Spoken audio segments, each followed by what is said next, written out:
Catch this rhythm. You feel that? That's called playerism. I'm on the scene, a player clean, poker face, 4 queens. I got 4 of a kind on everything. Dig this, living elite. I don't feel complete without kicking at my feet in a Rolls Royce every week. Baby, this is deep. Listen close when I speak. I need to at least, cause I'm too much. I'll be a fool if I love him. You'll be a fool if you trust him. Here with my niggas, we keeping it gangsta. Yeah, I'm a slayer, I'm just keeping it player. I'm fucking her now, we're man eating it later. Cause maybe why he is a hater. I'm wearing all black like I'm being a raider. You talk to police, we call you a traitor. I'm running the city, they call me for favors. I'm running the city, they call me the mayor. Political Whitney, my street presidential. She really looking every diamond as I'm flying. Canary Islands on a one-way. Fresh Easter Sunday. Yes, I touched the runway. I'm blessed. She looks like she just left the runway. She wanna stay with me in this Disney fantasy and never go home like a runaway. I'll be up before the daylight, that's why I'm getting paid, right? I'll be all in. I work hard and play hard until I hit the graveyard. I'll be all in. I am going to be who I truly am because I am remarkable. And I'm going to strive every moment to show the greatest part of who I am. Peace of the Saints. Today we have a very critical topic, and I want to assure all the members at marquettism.com as well as patreon.com/the Saint in the Center that you will get 100% of this information. And so, have no fear. If I find that people are not taking this as seriously as they should, then I'll probably just cut the stream and then do it as a member-only live stream. And the reason I say that is because, money has changed my life for the better. Sometimes you hear people speak of, my father or my mother or my mentor changed my life. Well, money has changed my life for the better. I take the subject of money to be very serious, and I'm about to impart to you some things that if you actually follow them and implement them with seriousness and discipline will change your life for the better. Every man should invest in himself, and right now, you are investing in yourself if you're paying close attention to this. I hope that you bear fruit and that you share it with good people. Let us start by honoring our tradition, which is to show love to those who show love to us.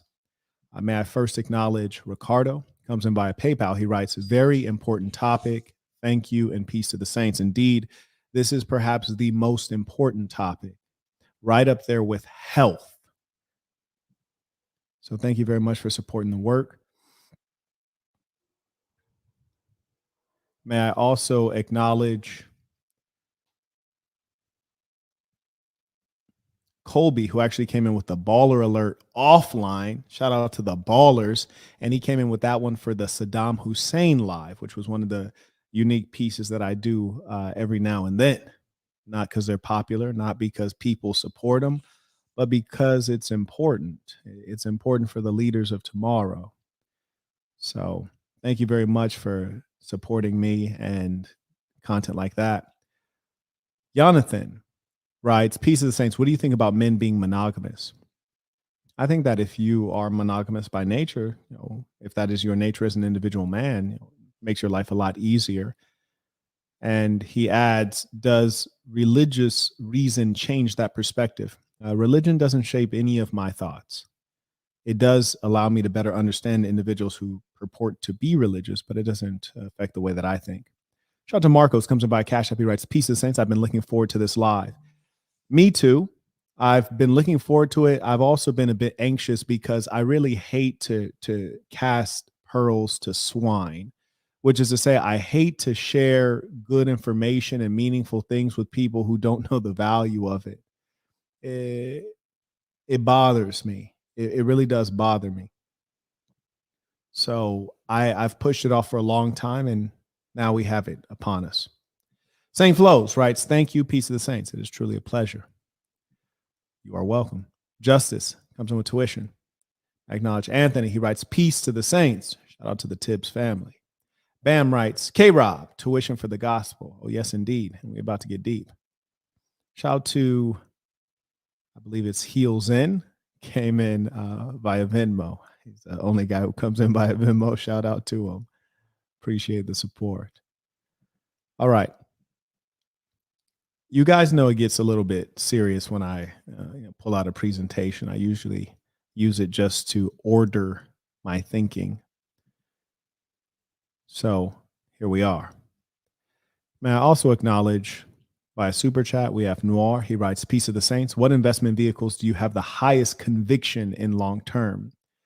Real estate, crypto, stocks, blah, blah, blah. Okay, so number one, if you got, I think it's conference 3 footage, the first episode on personal finance, different vehicles are appropriate for different goals that you might have and different stages of life that you might be in.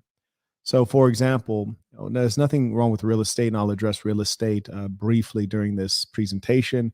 Crypto, not at all. Stock, you must have some. Bonds, art, if you're very well off. Jay sends in tuition, Major Mind and Soul writes, Peace of the Saints, building off the teachings of The Richest Man in Babylon, classic. What do you think we should do with the 20% of our income allocated to debt if we no longer have debt? Again, in that breakdown where I go into personal finance, forget debt. Let's talk about savings, right? So depending on your financial picture, there are different percentages of your income that you should be saving. There comes a point where you've saved up a certain amount of money to where you don't want to save cash anymore. It's actually not very useful to save cash because your dollars die when they go into your bank account. Hence, you want your dollars as soldiers fighting on your behalf. And so you put them into more active opportunities. You put them into assets.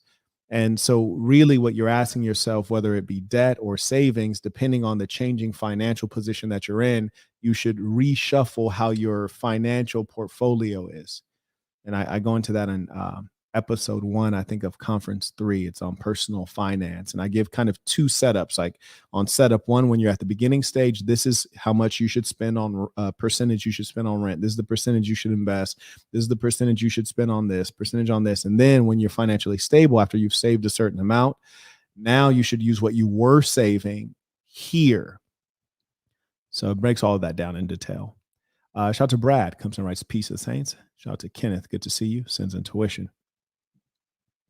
And what I want you guys to remember is that the reason I might refer you to a particular episode is because it goes into depth about your specific question. Right now, we're talking about building a financial base.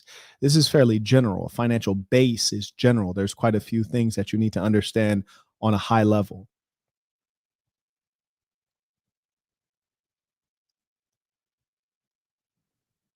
Okay, let's get to it.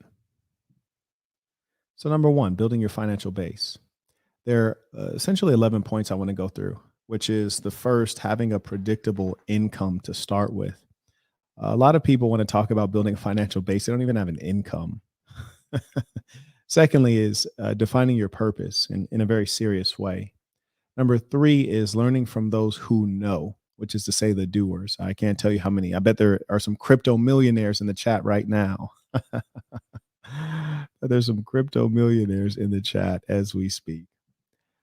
Long-term action. One of the greatest challenges for human beings, especially the more underdeveloped, inexperienced, or petty we might be, we have a lot of trouble looking at the long term. And ironically, the long term isn't even that long. 5 years will pass by in a flash. But we'll talk about the importance of taking long-term action. And of course, action proceeds from thought. Number 5, no one puts you on, which is to say you actually have to do the work. Number 6, talking about self-sabotage and listening, the ability to listen to others, listen to yourself, and how you're currently probably self-sabotaging, which is to say stopping your own financial progress. Number 7, we'll talk about savings, which is generally critical, especially when you're establishing a base. We're not talking about going to the moon right now. We're talking about a financial base. Income protection. As you actually grow in capital, one of the greatest things you need to do now is to protect your money from your own foolishness and mostly from the hands of others. Number 9, capital utilization. What are the various capitals that you might have and how do you put them to work? Number 10, play money. And number 11, the truth of wealth, which is to say that most people are under the false, I shouldn't say most people, I say poor people are under the false idea that you get money and now you don't have to work. You don't need to work. You don't have to skill up. You don't have to make your businesses more efficient. You're set. You're good. It's all over now.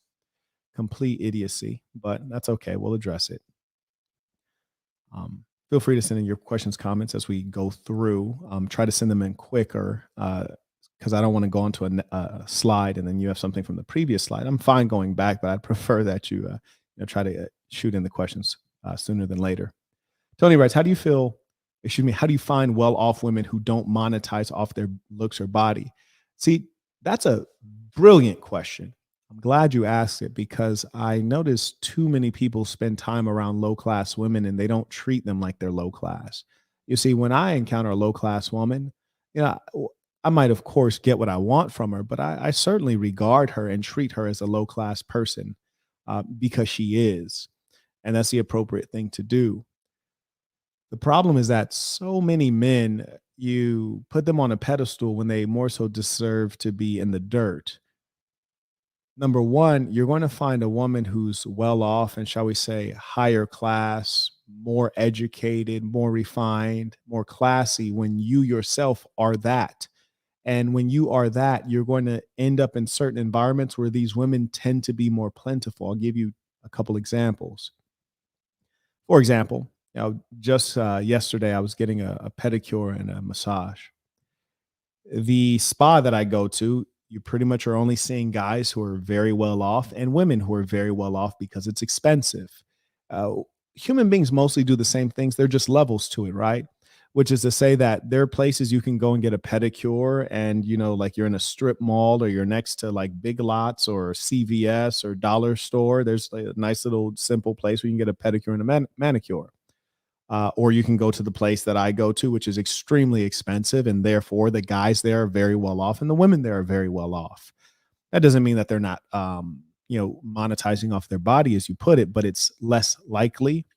And if they are doing it, they're doing it at the high level, right? So it's positioning. Secondly, for example, a woman that just reached out to me recently, a friend of mine, and she was asking me about another friend if they were going to the gala in Washington, D.C. I won't be able to make it this year because I'll be out of the country. You go to that gala, you're going to meet people who are of a certain caliber, certainly people who are very educated and well-connected. So the number one thing you can do if you really do want a woman like that and friends like that, and remember the importance of friends.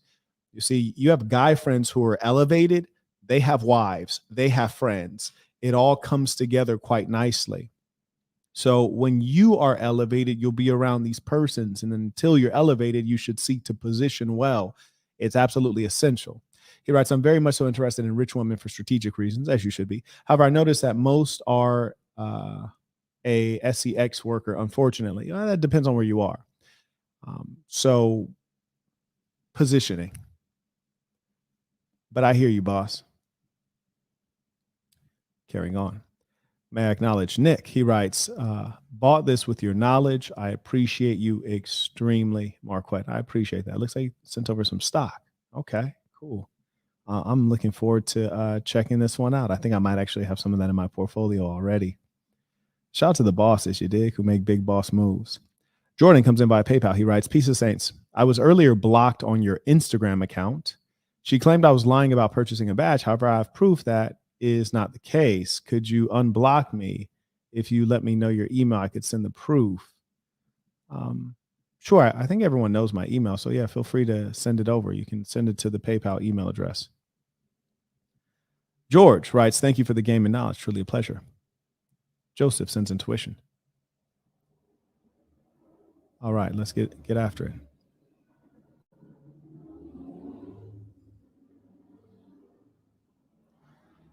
Now, here we go. Number one, predictable income. Your generation, when I say your, I'm talking about the folks who are in their early 20s right now. If you're in your early 20s right now, your generation is very challenged because you've grown up in the gig economy. By gig economy, instead of having a proper job, a 9 to 5, 40 hours a week, reliable pay schedule, You guys have trouble focusing and being productive. You like to play. You're easily distracted. As a result, you get jobs that reflect, your desire to be scatterbrained and not be watched, so that you can goof off. You become an Uber driver so that you can, listen to your own music and watch TikTok videos in between rides. So you're in the gig economy. You're an Uber driver. You deliver DoorDash. You have all these random gigs, which don't constitute a proper job, doesn't give you full-time hours, doesn't give you health benefits, doesn't put you in a proper environment where you see colleagues on a regular basis. As a result, your income is variable. You don't know exactly how much you're going to have at the end of a week, end of 2 weeks, or end of a month. As a result, it makes it hard for you to budget and hard for you to predict your income and expenses. So as a result, each month is a new experience for you. Each month, you don't know what the financial picture looks like. And as a result, you never get good at finances. Understand, if you want to be good at something, you actually need to practice it. I kid you not, when I was getting my pedicure, nice little Vietnamese lady, older lady, good looking lady, very nice implants on her, well done work. And, she's just having random conversation with me. And she's telling me that she likes to play Baccarat, which is like a gambling game. I've never played this game before. I do know a lot of people who play it because I have a lot of Chinese friends, and Chinese people love Baccarat.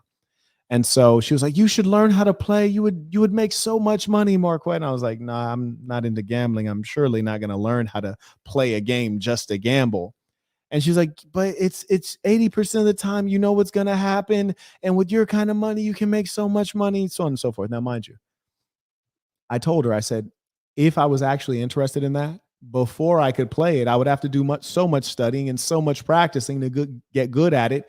And I don't want to invest that kind of time and energy into a gambling game, into learning a gambling game and becoming good at something like that. That's not how I want to make my money. And frankly, I don't think it's a reliable way of making money. I've never met a person who is wealthy because of Baccarat, and I've met a lot of wealthy people. But the point is this: number one, anything you do and become good at requires practice. Similarly, balancing a budget requires practice. You have to have a consistent income so that you can balance your budget, account for your income and your expenses, and make them predictable so that you can begin to scale down your expenses and hopefully scale up your income. You can't always scale up your income, but you can always scale down your expenses. But if those numbers are never consistent, you never get a sense of what your lifestyle really is. Got a good month, got a bad month. So that's number one. Get a predictable income to start with. If you don't have a job, establishing your financial base is get a 9 to 5 and start working your 9 to 5 on a consistent basis. Do that before you even try to become an entrepreneur. I say that as an entrepreneur. You are not going to be a successful entrepreneur if you cannot successfully work a 9 to 5. Do not become an entrepreneur because you lack personal discipline. Do not become an entrepreneur because you want to be your own boss. Become an entrepreneur because you have a greater vision. You have a lot of hustle and you're too smart to be under people who are your inferior. And you have the work ethic, the consistency, and the discipline, and you have some specialized knowledge. Then become an entrepreneur. But mostly people, they want to be their own boss because they don't know how to follow directions. I know how to follow directions really well. I'm still my own boss. That's not the chief aim of becoming your own boss. That's not going to get the job done. Shout out to Rick. He writes Peace of the Saints Tuition. Appreciate these segments. Absolutely. I really want to emphasize that because I want people to be realistic. Yes, I'm telling you to get a job if you ain't got one. Okay. That's number one. We got a guy, he says, now making $30,000 a month in business. Take the leap. 7-month transition. I don't know. Are you a member, Rogan Central? Are you a member? I'm curious. Carrying on. Secondly, never use credit cards. You have a lot of people telling you how to improve your credit. If you have bad credit, you're already screwed up. It's okay. It happens. Ideally, you would never have bad credit because you should have never been using credit. There is no actual reason to ever use a credit card. Now, understand there's a difference between credit and a credit card. There is no reason to ever use a credit card. Credit in some cases could be used, fine. I'd mostly probably want to use my credit to get a good mortgage loan or for some other meaningful reason where this is typically the case that a person would use credit, maybe for an auto loan if I'm very wealthy and I'm getting a very expensive car and I want to maintain liquidity. But if I'm not very wealthy, I would never take out a car loan. I would always buy a used car and pay cash for it every time. You should never use credit or a auto loan to get a car unless you're very wealthy. Otherwise, you should pay cash for your car. You should not be asking yourself, well, what if I make this amount of money? If you have to ask me, you're not very wealthy. You should just be paying cash for your car. It should probably be like a Toyota or something like that, okay? You'll figure out why shortly. Secondly, use collaboration. Now, what I mean by this is a lot of people talk about, oh, I need a loan for this. I need to use my credit card to start my business. No, you actually need collaboration. Well, what do you need the money for? Okay, Marquett, I'm starting a tech business. I need to hire a software engineer. Okay, well, why do you need money for that? Why do you need money? Well, I have to pay them. No, you can give them some equity in the company and you can have them work based on their belief in you, their belief in the product, and their equity and ownership in the company. You need collaboration. If you can't get someone to work in an early stage company for $0 per hour, you're not a persuasive entrepreneur. You're probably not going to be a successful entrepreneur until you can figure that out. Okay. Most people don't work for money. They work for other things. Most people are working for free. Oh, believe that. Yeah. Every time you see me eat 3 meals a day, fresh cooked, that's been done for free, my dear boy. When you see a mother take care of her child, that's for free. Most of the work that occurs in the world is for free. If you cannot get someone to work for free, you will never be a successful entrepreneur. The idea of using a credit card means you fail to use your resourcefulness. You fail to talk to your friends and families and get them to invest in your idea. You fail to make friends and network and get them to work at no cost until the business starts to cash flow. Don't you ever use credit cards. Credit cards are evil. Credit itself is almost evil. And the only time you should really use it is for a mortgage. Later, when you're wealthy, you can use it to get expensive cars to maintain liquidity, because who wants to hand somebody $180,000 just so they could ride clean? You dig? I'd rather hand you $15,000 and then pay a monthly car note. It'd be probably about $2,000-$3,000. I'd rather do that and then keep the other $150,000. I can figure out something to do with that that's intelligent and it'll return money quicker. Shout out to MMIA supporting the work via Cash App. Writes Piece of the Same. Shout out to Nicholas as well. He just became, actually upgraded his membership. Okay, Boss Talk. Like to see that. Now, I want you guys to understand that sometimes I say things as suggestions and sometimes I say things as hard rules. When I say don't you ever use a credit card, I mean that as a hard rule. I'm not saying I don't have credit cards. And right now, I don't actually think I do have one. I might have like a credit card open, but I don't have the card because I don't ever use it. So it's okay to have a card open and have a line of credit, but don't use it. Credit cards are evil. Anyone who says otherwise is a novice and they're probably broke, because if you have money, you don't really need a credit card. There's just no utility. There's no usefulness to it. Shout out to Rob. He writes, tuition for the Prestige game. It's a crime to watch this for free. Indeed. I have to run. Will this be on Patreon soon? Absolutely. Yes, sir. And I just also uploaded the Stalker Girl one as well. And I uploaded a player story today as well. We going hard for the members, you dig? If you ain't a member, you better tap in. Lil Jimmy writes, didn't like how you skipped over my $5 super chat yesterday. Okay. You could have still answered my question and said that you're only reading 10 and up. No, it's not 10 and up. It's been 6 and up. I've been a very loyal member over the years. Didn't think that was saintly, Saint. You have been a very loyal member over the years. I agree with you there, Lil Jimmy. And I think that you trust I would never try to disrespect you intentionally or for no reason. So please accept my sincerest apology for that. And thank you for bringing this to my attention. I'll be mindful. Mr. That's What's Up One writes, from a Playboy gangster to a real player in the financial world, the black briefcase is top-notch class, giving these country bumpkins a taste of class in H-Town in a real way. Did you get yours already? Let me know, boss. Let me know. Cause they went out. I don't know if they've been touching down everywhere yet, but we've sent out a lot of them already. If you haven't gotten yours, you can get it at mdblabel.com. It might say pre-order, but it's not a pre-order. If you buy it, it's going out this week. And if you need to update your address on ones you've already ordered, update it ASAP. You dig? ASAP. He says, I am a patron. Shout out. Suffer for 5 months. Okay. Card gets down to 0. Bad with cash. That's why I'm here. Ah, I see. Okay. Well, pay attention. And you know, I respect the fact that you're honest because, you know, life, it's been said life is a game. There's some truth to that, but certainly finances is a game. And we're going to talk some real big game today. So pay close attention. And if you actually utilize these things, you'll be in good shape. The funny thing is most of what I'm saying, you're going to say, I heard that, or I knew that, but you ain't doing it though. That's the problem. You ain't doing it. And I really hope that you do take this stuff seriously. Let's carry on. Define purpose. I really want you to understand this. And this is dead serious. There's a spiritual aspect to all things that you're going to be great at. Listen to me. There's a spiritual aspect to all things you're going to be great at. Number 1, love money. You have to have a definite purpose about what you're doing. Right now, we're talking about getting money. And it's going to get deeper than love money, but you have to start with love money.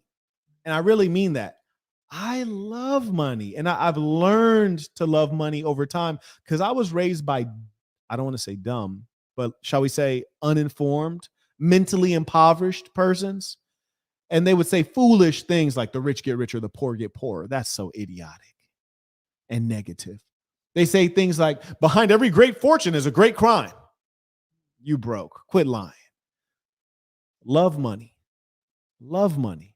That's going to keep you after it. Some of you guys love big booties. Me too. I also love thin girls. Anyways, it's going to keep you after it. You need to be motivated at the same level, ideally a higher level. Love money. I said that like 7 times. I mean it. Love money.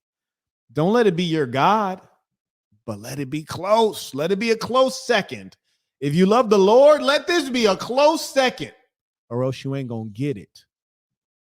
And the reason I say you ain't going to get it is because everybody wants some. Everybody wants some. If you don't love it, you ain't going to get it. If you happen to get it, you ain't going to keep it. Because once you got it, people want to get it from you. Huh? Shout out to Tony, just became a member at patreon.com. Bam writes, Saint K-Rob, how can I network better being an introvert? Number 1, it's about networking strategically. I'm an introvert as well. If you've been to my conferences or my boot camps, you'll see like right after the educational part is finished, like I leave because I gotta wind down. But I network effectively and I say no to a lot of things. I get invited to a lot of stuff and I say no most of the time. For example, I was just invited to a gala. I had to decline. And also I was just invited to a e-commerce event in Las Vegas, a convention for people who sell a lot of product online, a lot of product on Amazon. I sell a lot of product online, but I said no. And I'll tell you why. That's not where my business is going. I don't want to stay in tangibles. I love technology. Profit margins are better. And I like digital goods. Profit margins are better. So of course I'm moving my business interest toward digital goods and back toward tech because the money's better. And I have the power and the option to do so. And I'm always thinking long term. So I declined to go to that convention, even though it's good networking. And I'm actually in that industry. I said, no, I'm networking based on the future. And I'm networking in a highly focused way, which is to say, anytime you network, number 1, you should know that it's building friends. Here's a good rule of thumb. If you're talking to someone in a networking capacity, you should ask yourself, could the two of us, be it you and an older person, you and a younger person, you and an opposite gender or same gender, whoever the person is, could we sit at lunch, sit at a meal, and vibe together and get along just one-on-one and it not be awkward? If the answer is not, yes, we can do it, hey, nice to meet you, give them your business card, move on. Because they're not going to ever be of any good use to you. When you're networking, the point is to be able to eventually make a phone call and say, hey, man, I'm organizing a conference and I need 5 speakers. One of the areas of expertise is X, Y, and Z. You have that area of expertise. Would you come by and help me out? And they need to, 1, answer the phone, and 2, they need to say yes. And if they don't feel friendship or something close with you, they're not going to answer the phone, and they surely aren't going to say yes. Networking has to be focused and intentional. Networking has to be, you don't ever show up somewhere, not knowing who else is going to be there. It's ideal that you know specifically who's going to be there so you can research them on LinkedIn, see their face, and walk straight up to them when you get to the event, strike up a conversation, and identify a point of collaboration or a point where you can help them or they can help you. And don't be afraid to make the ask in a polite way. Networking doesn't have to take a lot of time because the truth is the true power of networking is the follow-up. It's not what you say while you're there. It's the reconnection, maintaining the relationship, checking in on them, doing them a favor. That's what the real networking is. It's that efficiency. So if you're an introvert, it's perfect for you because the networking is the follow-up text message, the follow-up email, and buying them out to lunch one-on-one. That's the networking. Thank you for asking. Johnny comes in by a cash app. Appreciate you, boss. Nick comes right back. He writes, sir, yes, sir. We have a new member on Patreon. EJ just became a member. Shout out to EJ becoming a part of the family. Please do welcome him warmly, Saints. Ricardo writes, regarding the black backpack briefcase pre-orders that were made, are the emails for the address information still going out? I don't think I've received one yet. Should I email? Yes, please do email support. And what I'm actually creating for you all is a form. So you can just upload the information to the form. But if we've noticed some people have ordered recent products and it's the same address, we already mailed it out for you. And if you haven't gotten your tracking, you'll be getting it soon. But the beautiful things is those things are going out. So shout out to the ones who got them. Is real boss talking. All right. May I also acknowledge Mr. That's What's Up. He writes, I saw it's en route. Okay, fantastic. Congratulations. I'm happy to hear that. See, his is on the way. His backpack briefcase is on the way. He writes, I'm flying out to DR in 6 hours. Hey, boy, you be careful out there. I got a video I've been meaning to put up. You know, it's a wagonologist video. Whoo, them Dominican yams is something else. They could kill a man, boy. He writes, my daughter will intercept. Okay, very good. It's supposed to be here in 2 days. Excellent. Enjoy. Brendo man writes, peace and saints. Thanks for all the knowledge you've taught.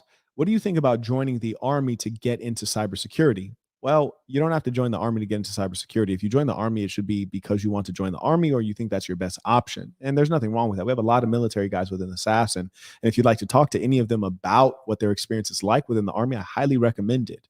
So, you know, if you're a member, definitely hop in that Discord and say, hey, who's in the army? I'd like to hear about your experience. We even have guys who have finished and are out of the army now.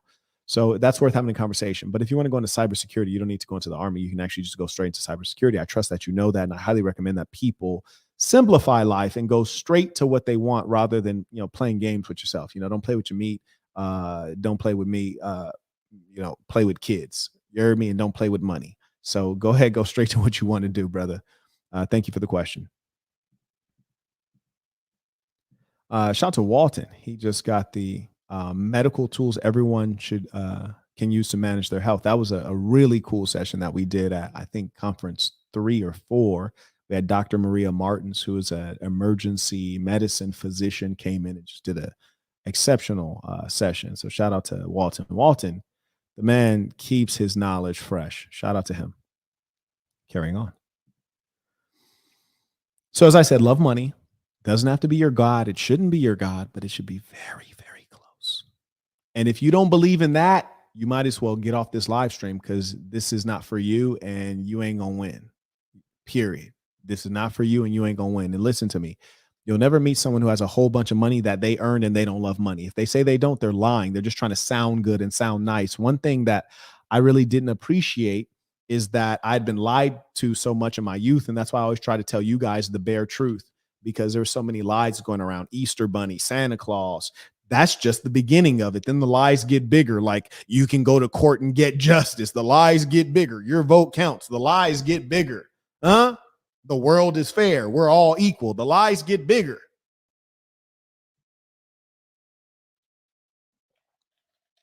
Ain't nothing fair going on. I'm suing a guy right now because he broke my Rolls Royce. We went to court. He was granted a continuance, which means that they're going to push back the court date. He asked for the continuance the day of. And she granted it because his kid is sick. That doesn't make any sense. I'm suing the business. I'm not suing an individual. Number one. Number two, he's been in Vegas a long time. She's been in Vegas a long time. All three of us, she's a power player. He's wealthy. I'm wealthy. But I only been in Vegas for a couple years. She knew him clearly. That's why she granted the continuance. What did I do? I said, okay, you in District 1? Okay, I see you're about to go up for re-election in 2025. I'm going to go ahead and put 50 thou wow against you. You dig? I'm going to figure out who's running against you. I'm going to put 50 thou wow behind them. And I'm also going to publish a whole bunch of articles questioning your integrity. Yeah, we're going to play hardball and I'm going to get you unelected. And whoever does get elected, I'm going to make sure that they know my face. So if I ever show up in their court, it's going to be all smiles and I'm going to have favor. There is no fairness. Cash rules. Come on now. Just imagine if the president of the United States can get elected, even though he's incompetent. Of course, a judge can get elected, even if she's incompetent. And if the president can be swayed and, he can have foreign dollars influence him, Russia, Ukraine, China. Yeah, of course, a judge can too. And when she granted that continuance, I knew there was some real scamming going on because you have to make the appeal for the continuance early. And he didn't do that. So I knew that there was some scamming going on. I just hate to be on the wrong side of the scam, but that's okay. That's okay. Yeah, we're going to put some money behind her competitor. We're going to put out some articles about her being a dirtbag. Yeah. And we're going to get her up out of there because an election for a judge, very low voter turnout. Yeah, we can sway that and we should. Yeah, I want my judges on. Now that I live here and own property here, yes, indeed. But I say that to say this. There's a lot of lying going on, and you need to be aware that if someone is telling you that they don't love money and they have a bunch of money that they earned, they're lying. They love money. One of the biggest lies I ever heard was this: don't follow the money, follow your passion. BS. No, don't follow your passion. Follow what people are passionate about you doing for them. That's called service, serving the market. That'll get you paid. People like to say nice things that don't make any sense. They like to sound good. It doesn't sound good to say, I love money. It doesn't sound good, but it'll get you to the top if you really live by it. Now, number 2, do not lend money unless you're in the business of lending money. Here's what I mean. Some people are money lenders. That's their actual business. They're generally called bankers. Banks are in the business of loaning money. You are not in the business of loaning money. So when your mother, your father, your brother, your cousin, your friend says, hey, can I borrow $1,000?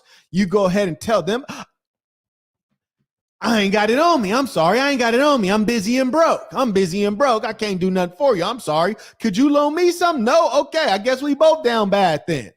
If you're not in the business of lending money, don't lend money. When banks lend money, they lend it with an interest rate. They give you $100. You got to give them back $120. But you go ahead and lend your cousin $100. And does she give you back 120? No. Does she give you back 100? No. She might not give you back anything. Don't lend money unless you're in the business of lending money. I just saved a lot of y'all a tremendous amount of guap. Nick comes back via Cash App. He writes, Saints near Tampa, connect with me at TURCH on Discord. I'm going to go ahead and pop that in the chat just so that they can see it. Since you sent it, I'm going to look out for you. You must be a member if you're on Discord. So let me go ahead and pop that in. Boom, he said, holla at him on Discord. And that's the Discord for the members at marquettism.com, as well as patreon.com/the Saint the Center. He said, Tampa Saints link with him. Dylan writes, quote, do what pays first, end quote. Tuition. You ain't lying. Bruh, you ain't lying.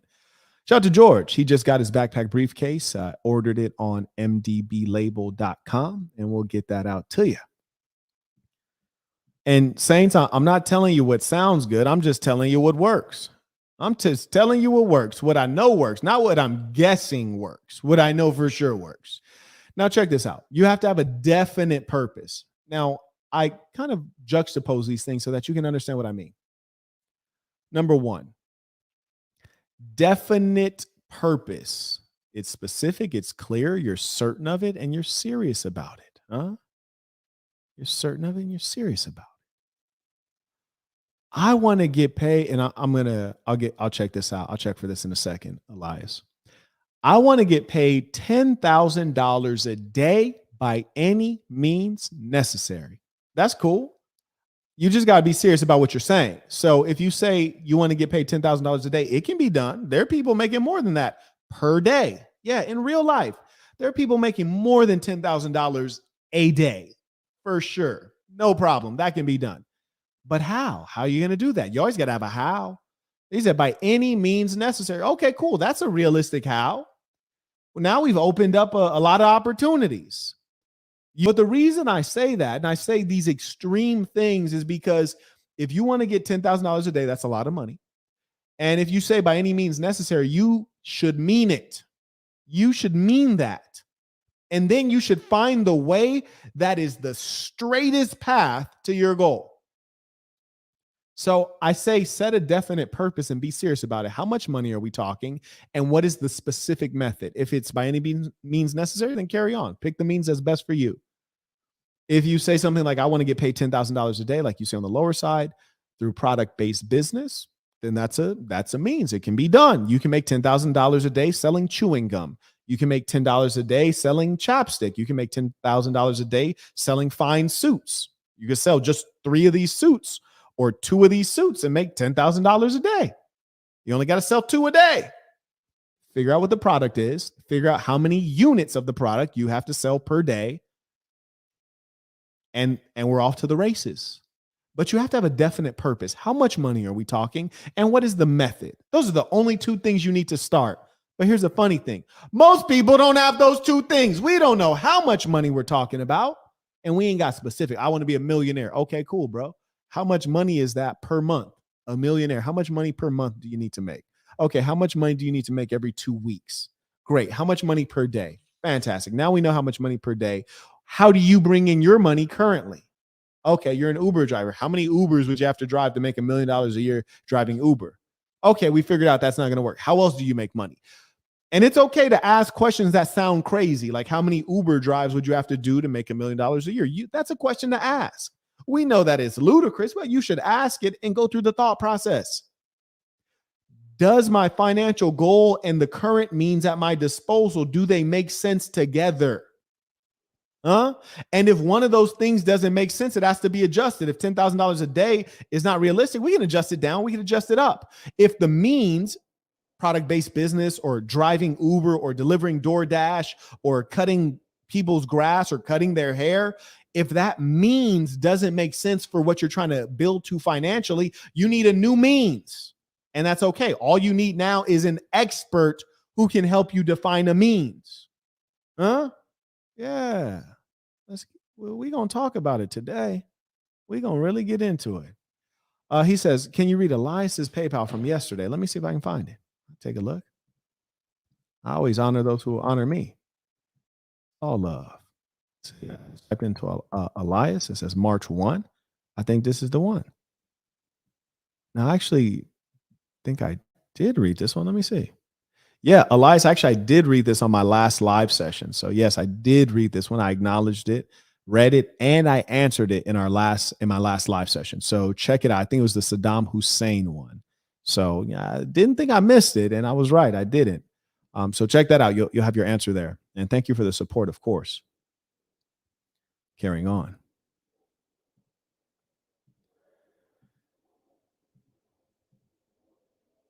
Shout out to the ballers. DeMarco comes in with the baller alert. He writes, just paying the value forward. Peace to the saints. Shout out. I appreciate you, boss. Yes, indeed. Shout out to the real ones who stand up.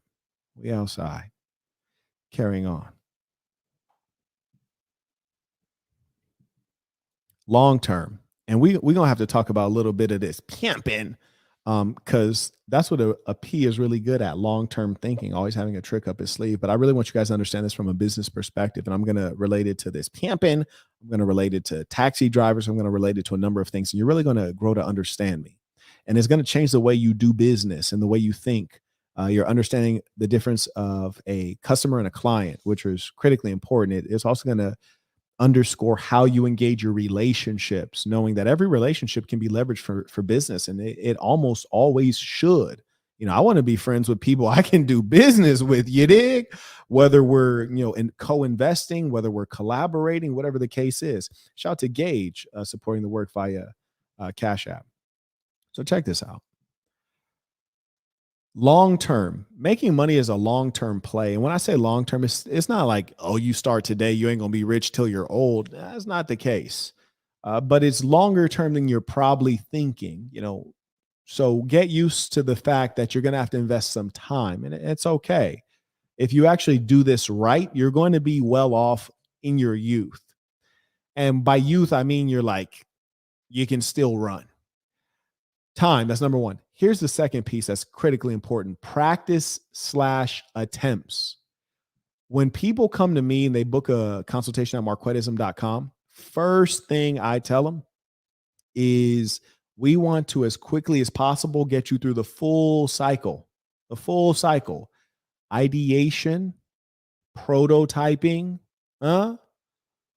negotiation with manufacturers, bulk ordering, market deployment, sales, marketing, customer service. We want to go through that whole thing, and we want to spin through that process as quickly as possible with a number of different products in different product categories, different verticals. Maybe we attempt this 4 different times, 4 different products. Maybe one of them takes off. Cool, fantastic. It doesn't matter though. It doesn't matter, because we're just trying to spin through this process really quickly 4 times to make you good at the process. Once you understand the process, you can produce and sell effectively television remotes, microphones, headphones, suits, whatever you choose to do. If you understand the process, it requires practice. The problem is that people want to win without practicing. In what game can you win without practicing? Can you pick up a basketball for the first time and start shooting like Steph Curry? No. Business is the same way. If it was easy, everyone would be wealthy. You should be happy. It's not that easy.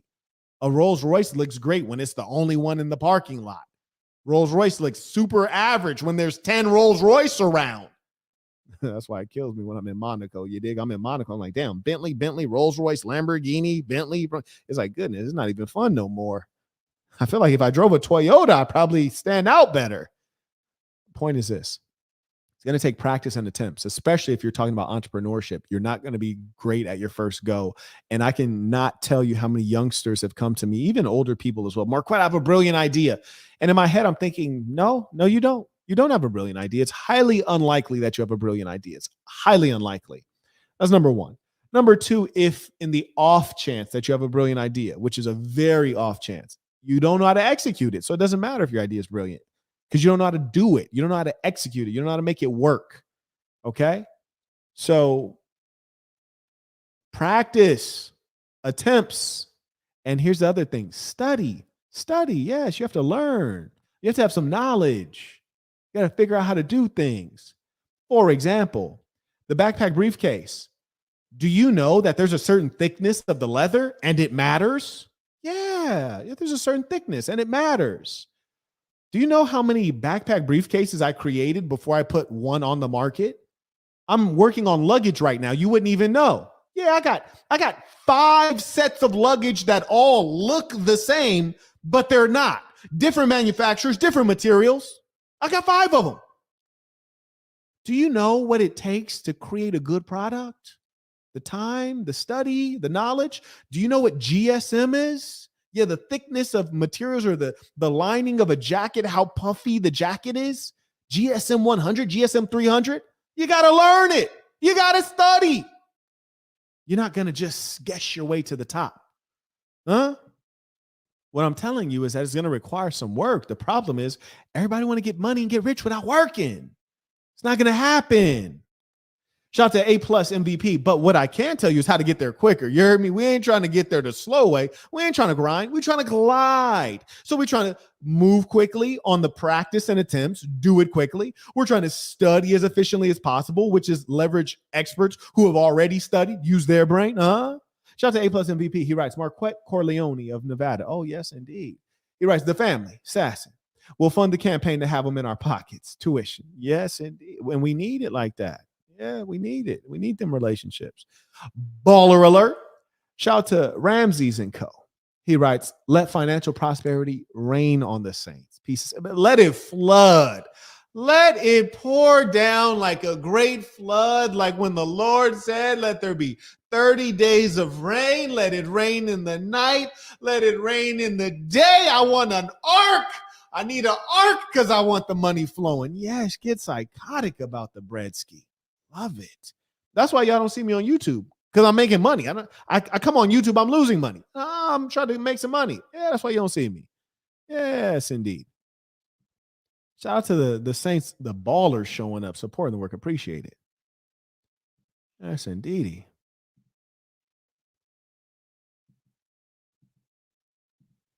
Carrying on. Disciplined application. This is really important. I think one of the greatest examples of disciplined application that I see within, the assassin is Isaiah. Isaiah created a number of products, and then he came across a great product eventually that has really been successful for him. And that product is he has a phone mount, a magnetic phone mount that you can use to pop up your phone when you're in the gym if you want to record yourself working out. Clever, simple product, selling really well. He has to get more stock to sell on Amazon. He's winning. He's very successful. And he's in Europe right now. And he's still able to maintain his business because he created the proper systems using Amazon FBA, using the resources of the Assassin, started with consultations, and now he's popping. He got a business flowing. Trial and error, practice and attempts, time and study, and disciplined applications. He did the process that he knows works. Now, here's something I want you guys to remember so you don't become disheartened. The process works, but it's not going to work every time on every product. Listen to me. The process works, but it won't work every time on every product. Let me give you an example of what I mean. He just shout out to Isaiah. He writes, just joined the stream, Peace of the Saints. Indeed, just speaking well of you, Saint. The process works, but it doesn't work every time on every product. Let me tell you what I mean. For example, people compliment this blazer a lot. This is a full suit. The velvet pimping. You dig? This is velvet. You can see the glimmer on it. It's a beautiful thing. If this blazer and this full suit was in a neon yellow or a safety green with black polka dots, it's not going to sell. It's just not. Essentially the same product, same material, different color. Now it won't sell. If you put it in black, it'll sell. You put it in gray, it'll sell not as well. Put it in navy blue, it's going to sell. Put it in neon yellow, it's not going to sell. You might have to go through the different colors to figure out which one is going to sell. That's okay. It's a part of the process. But don't mistrust the process because it doesn't work every time on every product. That's not life. You could spit good game at 10 beautiful broads and only get 2. Now 2's plenty. 2's enough. You dig? You only need one great product to become a millionaire. You dig? Shout out to Achilles. He writes, Peace of the Saints. I want to be the wealthiest marketer. What skills do I need to be on top? I'm currently pursuing a degree in marketing. How ruthless should I be? Well, number one, marketing is a term that has a lot of breadth. And generally speaking, people who call themselves marketers are not marketers. They're content creators or they're social media managers. They're not actual marketers. You'd be a good marketer to be very strong in the areas of data and to know how to maximize ad units, typically Google ad units that you might run on Twitter and other platforms that are actually giving you decent ROI, and be able to look into customer segmentation and break down the customer segments by meaningful demographic groups and be able to manipulate that kind of data to know how to market and who to market to get the product sold. And that's going to make you good. So you want to be highly technical and very focused on data. And hopefully the program that you're studying in is very bleeding edge, because the world changes so quickly in tech and marketing that if they're not talking about what's relevant today, by the time you get your degree ain't gonna be worth anything. So I hope you're actually doing marketing as you're going through the course. Thank you for that question, Saint. Vancho writes, many have been duped by these gurus and fake passive income. You ain't lying. He writes, learn a skill or create a product at minimum. I tend to agree with you there. And a lot of people dupe themselves. I was just sharing recently, I forget who I was talking to, but I was explaining to the Saint that mostly when people are a victim of scams, it's not because the scammer has lied to you, it's because you lied to yourself first, right? So if someone wants to sell you an NFT or they want to sell you some kind of like get rich quick scheme, you have to lie to yourself that it's possible to get rich quick. You have to lie to yourself first for you to believe what they're about to tell you. So generally, we lie to ourselves first, and that's problematic. So you have to have realistic expectations to start with. Shout out to Trevor. He writes, no matter which topic is discussed, when Marquett speaks, you listen. Much is to be learned from this man with great leadership, character, and success. Peace and saints. I appreciate that, Trevor. Thank you very much for the kind words. I acknowledge. Linus, he writes, how do I refrain from having hatred toward women? Well, number one, it's realizing that they're not all the same, just like all men are not the same. So that's for starters. And number two, getting more experience. And it's just like boxing. You know, you get in that ring, you get punched in the face enough, it doesn't become anything to you, which is to say you deal with enough women, the things that they do are not going to bother you as much. There's some common things you can expect from women, right? PMS, things like that, you dig? Like, for example, I was on a live session earlier today, and there's a little bit of, unpleasantness that was experienced, but it was easy to overlook because if you're with a good woman, she's mostly good, right? She's mostly good. Every now and then she'll get, a little bit unpleasant with you, especially around PMS time. It's okay. You overlook it because you're the man and you're supposed to be emotionally and mentally sound. You're supposed to be the rock. So you carry on. And mostly they're good, caring, considerate creatures if you're picking the right one. He writes, being a college student, I'm often in situations where I have to integrate myself in social circles with brainwashed slores. Bruh, I would hate to go to college now because when I was in college in Berkeley, man, these chicks were brain dead and very foolish and also convinced that they were geniuses. It was amazing. He writes, it's been most effective because it's been the most effective way to get women. Okay, got you. Integrating into the social circles. All right. But after spending time with these women for a little bit, anger and resentment start to build up within, and it becomes harder to spit game and vibe with these chicks since they remind me of the fact that women are no longer traditional, and it makes me angry. Any advice? Well, number one, there still are some women that are traditional, or shall we say more traditional. Depends on what region, what part of the world you're in.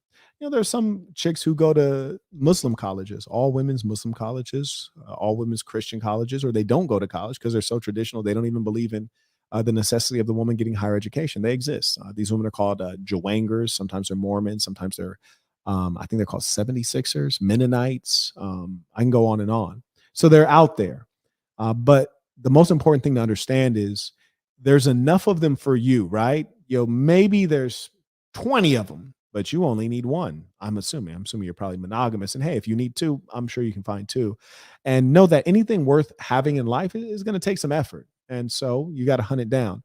But don't forget to enjoy life, saints. Don't let these things get you down. I mean, all the time I'm looking to enjoy the simple pleasures in life. I think Friedrich Nietzsche said that you need to enjoy the simple things. He says, simple pleasures are the only refuge for the complex. I believe that's a quotation directly. Like today, one of the things I enjoyed was, riding in the back of the Rolls. I like to go to In-N-Out and fold down the tray table, sit in the back and have a meal. That was very pleasant. Also, I encountered a good man today, which is to say I was actually going to take the car to, have even more work done on it. It's been an extraordinary project. But, I pulled up an older gentleman. I got out the car and he was like, hey man, I see that you got a little leak here. You want to pop the hood? Let's take a look at it. And I'm over like, this is crazy. This guy literally is just like, he wants to pop the hood on the Rolls and help me out just for no good reason other than him being a good guy. Now, of course, part of it is like, you don't get to see an antique Rolls Royce every day. I'm in a fine suit. I look like a civilized person, but it was enjoyable to encounter a good guy. And I said, you gotta let me do something for you, man. He was like, no, it's just nice to encounter a good person. I was like, yeah, I'm a good person. You're a good person. And then I sit down and I'm dining, and he said, yeah, you should pour some water in this right here. And then he shows back up. He went to the grocery store, kid you not, went to the grocery store and bought a couple gallons of water and brought it back for me like, here, pour this in there when you get a chance. Finish your meal. I'm going to take off. Hey, hope everything is well. I was like, what? Wow. Those are the simple joys in life. You got to appreciate that stuff because you're right. There are a lot of things in the world that are ugly and they ain't going nowhere. You dig? So best thing you can do is co-locate around good people. So we welcome you to Saint City.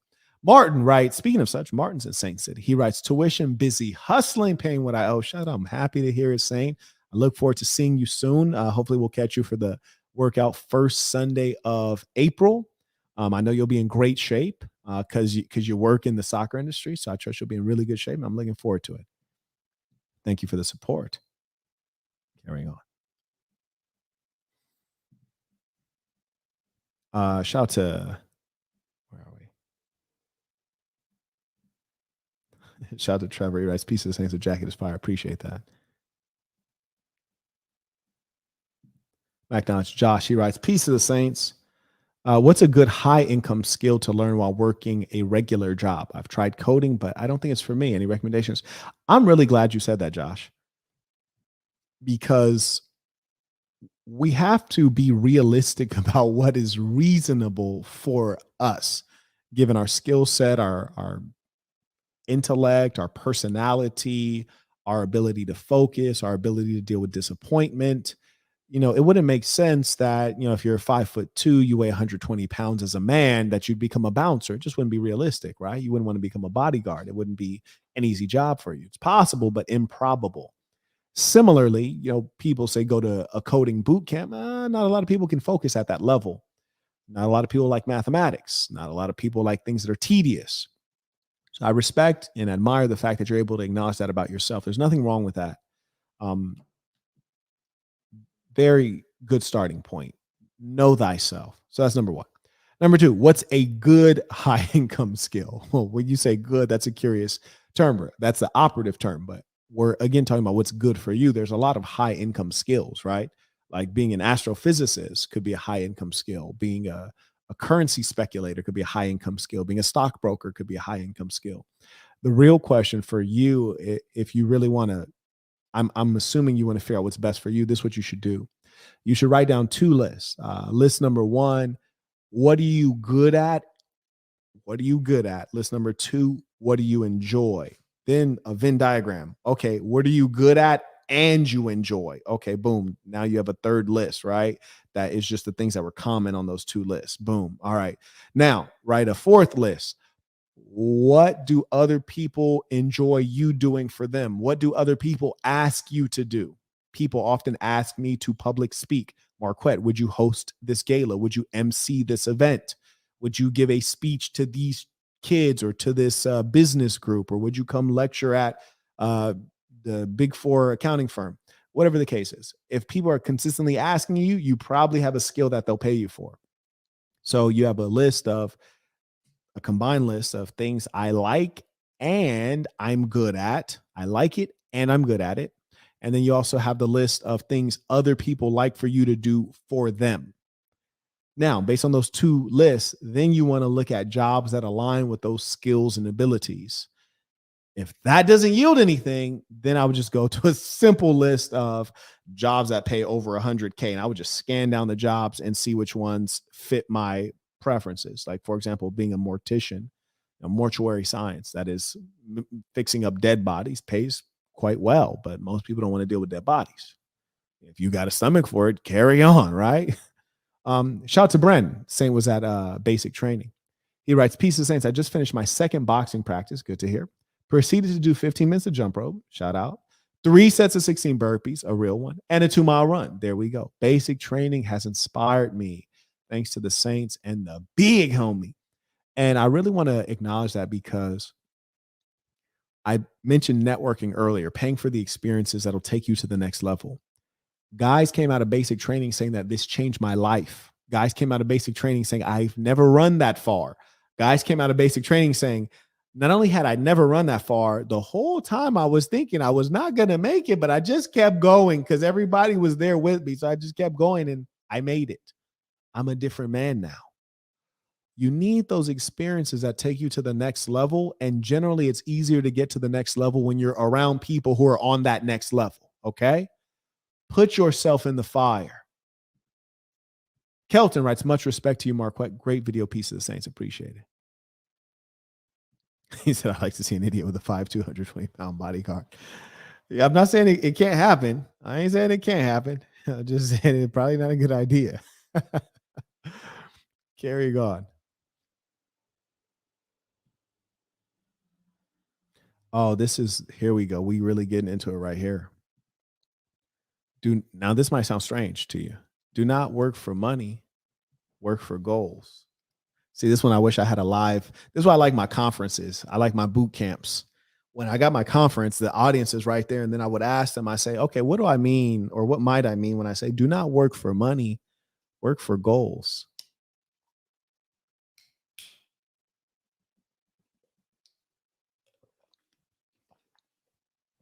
It's almost like a riddle.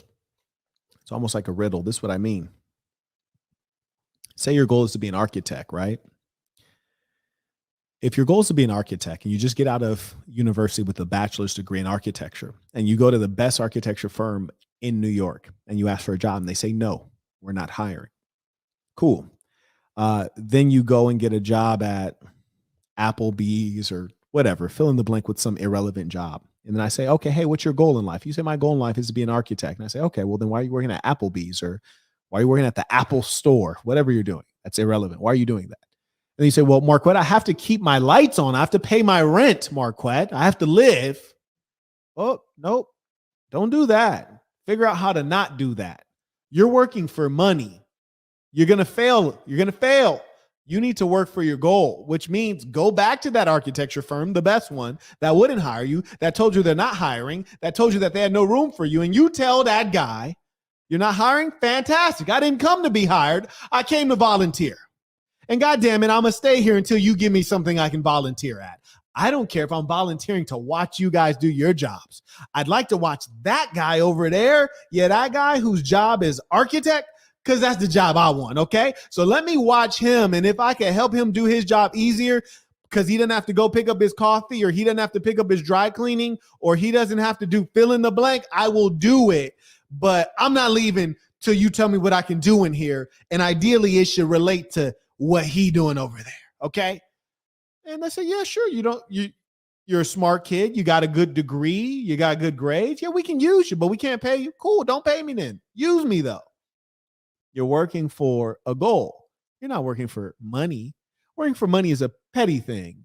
You know, you're working for $12 an hour, $30 an hour, whatever it is, 50, I don't care if it's $200 an hour. It's a petty thing. You're working for the goal. That's the key. You're looking long term. When people are working to keep their lights on, that's not a worthy goal. If that's what you're actually working for, you are living at a low mental level. And here's the problem. If your goal is to keep your lights on, you're going to achieve that goal. And usually you want to celebrate when you achieve a goal. But here's the thing. That's not a good goal to achieve. Yeah, I'm just trying to make ends meet. That's a terrible goal to achieve. I'm just trying to make sure I get my rent paid. That's a terrible goal to achieve. How about a real goal? I'm trying to become the most famous architect in New York and change the face of the skyline. And I'm going to do anything it takes to be that. I'll work for free. And if I do have to keep my lights on, I'll find a job that's after hours so I can volunteer 40 hours a week. And after I'm done volunteering 40 hours a week, on the after hours, I'll work 40 hours additionally a week. Why? Because it takes time and it takes effort and seriousness to get greater things in life. But here's the funny thing. When you do that in the beginning, everything afterward is very easy. Life gets easier. Yes. But you got to put up some work up front. It's kind of like a woman. You know, when you see her in the party, a bunch of guys trying to talk to her, you got to outperform them. You got to put in more work, figure it out. You got to finesse. And then once you get her, now it's easy. You ain't got to do a damn thing. She's yours. Yeah, she's yours. Oh, yeah, by the way, shout out to the ballers. Shout out to Josh. He writes, been waiting for this live, but never received the notification. Oh, they scam it. He writes, I will catch the replay. Peace to the saints. Indeed, peace to the saints. They scamming with the notifications. Good thing he's a member at patreon.com/the Saint in the Center or marquettism.com if you want to get away from the structure. The man. Omni writes, actually, I don't want to mess up the standards. Shout out to Omni. Appreciate you supporting the work. Zenaria writes, peace of the saints. What are your thoughts on DSCR, loans to acquire properties? Do you believe in managing huge debt to build wealth? Their debt is created differently. There are different types of debt. Some of the best debt you can have is real estate debt. And that's because there's a strong underlying asset that consistently performs. However, it's also worth noting that Donald Trump did go essentially bankrupt for a time, and he had a significant amount of debt, primarily in the real estate game. One of the major lessons from that, which he would share with you, is to never personally guarantee a loan. So if you do take out debt, ideally, you want to take out debt in the name of an LLC in the real estate game. If you're in other games, you usually want to do it through a corporation. But if you're in real estate, the LLC is really well suited for that. You take out debt in the name of the LLC, which it takes time to build up business credit. And most people think they have business credit when they really don't. They've actually personally guaranteed the loan. It's connected to their individual social security number, which is to say, if you go bankrupt or if the loan goes into default for whatever reason, you have to pay personally, and that's all bad. So in as much as that's the case, I think that there are much smarter ways to build wealth than to, as you put it, manage huge debt, because that's essentially what put Donald Trump underwater. And also right now, if you were, say, acquiring a lot of properties while the real estate market was really buzzing a year and a half ago, right now you'd be going underwater because the real estate market, I believe the demand for mortgages is at a 30-year low. So debt can be very dangerous. Debt can be useful, but it can also be very dangerous. I think there are smarter ways to do things. But if you must get debt, mortgage, real estate is the most secure debt you can get. Shout out to Shahid supporting the work. Appreciate you. I acknowledge. Oh, shout out to the ballers. Brian came through with a baller alert. He was like, I ain't even got nothing to say. I'm just bossing up. Sent through the baller alert. Shout out to Elias. He writes, Marquett, with people like us that have extreme views on the world. I don't know that the views are extreme. They're just accurate and straightforward. He writes, how are you able to build relationships and network with most people without rubbing them the wrong way? Well, one thing that you might not know is that I don't go around giving out my opinion. That's number one. Number two, also, and this is really important, when you're in a position of power, people tend to keep their mouths closed and just respect what you're doing and saying. You hear me? They might not agree. They might even have a stank face on, but they ain't gonna speak up. You hear me? So when you have a little bit of power, people gonna respect it. But I don't go around flexing or flaunting power or wealth because it's just not my actual personality. I enjoy it, but I don't flaunt it. It's just foolishness. It's unnecessary. Also, there's always a bigger fish around you, and you might not even realize it. So I never just share my opinion. And also, I'm always focused on enjoyment in life, right? So if you see me out in the world, I'm trying to enjoy life. I'm not focusing on being a revolutionary. I'm just enjoying the day, enjoying life, trying to be polite and respectful to people. And I don't engage in idle conversation. You're often going to get into issues when you engage in idle conversation. I engage in business conversation, or I engage in collaboration. You hear me? So like if I see something that I don't like in the world, like let's take action on it. So I'm taking action with people I already agree with. If I'm in the midst of someone I don't agree with, I'm trying to see how can we collaborate on something we do agree on. And if there's nothing to collaborate on, then we ought not even be in one another's midst because it's a total waste of time. Where you find yourself is important, right? You want to be thoughtful about where you find yourself, and you shouldn't keep finding yourself among people you don't agree with, or people who you have a radically different life way than. You see what I'm saying? Like, for example, I find it very dangerous to be among poor people. Not only do I not like it, it's literally dangerous. I mean, what's the experience when you're around poor people and you're well off and they know you're well off? They're looking at you like a meal. You dig? They're trying to either have you loan them something or they're trying to take something from you. So that shows you that you need to be around people who are like-minded and in a similar class as yourself. Josh writes, thoughts about a financial services career working for companies like Charles Schwab. Shout out to Schwab. Would love your thoughts on this. Looking for a career change. Takes 45 minutes. You can start now. What are you making? Okay, that sounds good. Thank you. So, financial services career.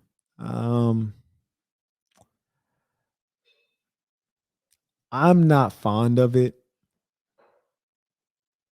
I'm not fond of it.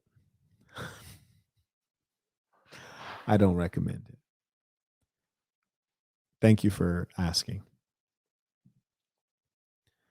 Going back to Elias, he writes, especially with your YouTube channel. Most times people, strange, I don't know if this is just me, but people ask me what I do for a living an awful lot. They ask me this. And, the curious thing is mostly I don't answer. Every now and then I'll say, I run a YouTube channel, or I run a fashion business, or I run a tech company, whatever the case is. Depends on who I'm talking to. But I'm a reasonably likable person in, face to face. So it's okay to be around people you don't agree with. And what you'll find is that if someone meets you in real life and they like you, and you are able to communicate in a civilized way, they might listen to your YouTube channel and find everything to be objectionable, but they're still able to be friends with you in real life. However, this does not apply to a dating scenario. Conversely, if you meet a woman on a romantic level and then she sees the YouTube channel, it's done. It's all over. You heard me? That's about to go left straight away. You're about to get no responses. And that's okay. As a man, you have to decide what path you want to walk in life. It's all good. He writes, because whenever I'm networking or trying to build a relationship for wealth or dating purposes, my ism/RP controversial views eventually come up in conversation and turns people off, and I lose certain opportunities. Then you're screwing up. You're completely screwing up. Don't you ever mess up the money. There are certain dollars that are not worth having. I want to be clear about that. Certain dollars are not worth having. Like, for example, if someone asked me to promote an alcohol brand, I wouldn't do it because I don't drink alcohol. It's something that I'm vehemently against. If someone asked me to promote a cannabis brand, I don't utilize marijuana. I revile everything associated with marijuana and drugs in general. I would never do it. It's just, there's no amount of money they could offer me. However, beyond that, I'm not going to mess up my money because of my personal political views and having like controversial conversations. It's idle. It's immature. Don't do that. Don't you ever do that again in your life. Don't you ever. Shout out to Walton. He writes, your views are so not extreme, actually. I know, the funny thing is when you're in a sick world, things that are normal begin to appear extreme, or they begin to appear abnormal. It's the time that we're in for the moment. Oh, by the way, shout out to the ballers. Norris comes through with the baller alert. He writes, appreciate the work. Please keep going. Peace to the saints. Sir? Yes, sir. Let's work. Tyree writes, peace to the saints. It's impossible for men to learn what he thinks he already knows. Look, I'm going to say it again. It's impossible for men to learn what he thinks he already knows. Oh, you ain't never lied. And one thing I try not to do is to be certain about something that is not for certain. Hello. I try not to be certain about something that is not for certain. That applies to so many things. Don't you be certain, oh, my wife would never cheat on me. Don't be certain about something that's not for certain, my boy. It might not be like that. I'm not speaking to any of you in particular or about myself. I'm just saying you don't want to be certain about something that's not certain, because you're over here like, she would never cheat on me. And then she comes home, some random dude and just skeeted in her. You hear me? And then you going in there right after he done been in there raw. You done did yourself dirty because you weren't suspicious enough. I shouldn't say suspicious. You weren't thoughtful enough, or you took something for certain that wasn't for certain. I'm just saying, keep your thinking cap on. That's all I'm saying. Keep your thinking cap on. St. Finis writes, quote, every morning you should wake up and say, what is my goal for today? He writes, MDB, can you tell us more? Yes, sir. What I mean is that every single day should have a goal. What is today about? What is the one thing that if I accomplished it today would be a success? And generally speaking, that one thing should add up to your 14-day goal, your 2-week sprint. For these 2 weeks, what am I trying to achieve? If I said I'm going to make $10,000 a day, well, over a 14-day period, that would be $140,000. Cool. My goal for today would be make $10,000. That's the outcome. What is the method or the means? Cool. So if the means of that is for me to sell this many of these products and this many of these products, now I know what today is about, and everything in today should be going toward these specific goals. If somebody wants to do something that's going to take away from these goals, answer is no. If somebody wants to collaborate on these goals, or someone says, hey, can I help you? Yes, you can. I'm working on this. Every day should have a goal. You should be able to look back on your calendar and see what your life's been about. Oh yeah, this day I was working on this and I achieved it. This day I was working on this. I hit about 80%. This day I was working on this. I completely didn't achieve it because X, Y, and Z happened. This day I was working on this. I did achieve it. And now I've looked at the last 14 days. My goal is to make $140,000. One day I made $8,000. One day I was right on the dot, made $10,000. Another day I made $13,000. And at the end of it, here we are at 128,000. I didn't hit the goal. I did pretty well. Let's run another 14 days intense. Maybe take a couple of days off, take a break, and then let's run another couple intense sprints. So every day has to have a goal. Now your goal doesn't have to be make $10,000 a day. It doesn't really matter what the figure is or what the outcome is. It doesn't have to be financial, but every day has to have meaning. You see, you don't want to look up at the end of the day and say, whoa, today went by so fast. Wow, it's like I just woke up like hours ago and here I am about to go to sleep. And then you can't figure out what that day was about. Because that day, that's called your life. And if you have too many days that slip by you, you got too many days where just zoom goes by and you didn't take anything out of that day, you're going to have a life without meaning. You're going to look back like, wow, I didn't achieve any goals. I didn't do anything great for myself. I didn't do anything great for other people. I didn't hit any of my bucket list items. Every day needs to have a meaning. Yes, indeed. Thank you for that question. Carrying on. Do not work for money, work for goals. I also want to let you guys know something. So say your goal is to build a certain amount of wealth. One of the reasons that a prostitute needs a P is because they're short-sighted. Number one, they overvalue themselves and they don't know how to respond to markets. Women in general overvalue themselves and don't know how to respond to markets. I'll tell you what I mean. For example, there's something called anchoring too high. So say you have a prostitute, right? And it's what's today? Thursday. Okay, cool. So let's say it's Wednesday or Tuesday. So it's Tuesday, right? And the prostitute is going out on the blade on Tuesday at 12 noon. She ain't got nothing else to do. So she goes out on the blade Tuesday, 12 noon. She's trying to catch a date. And Tuesday, 12 noon, she ain't catching no dates. Not enough traffic. Not enough people are looking for it. She ain't making no money. So then she has a couple regulars. She texts one of the regulars. She says, hey, what's up? And he says, oh yeah, come through. And she says, okay, cool. It'll be 300. And he's like, last time it was 150. And she's like, well, it's 300.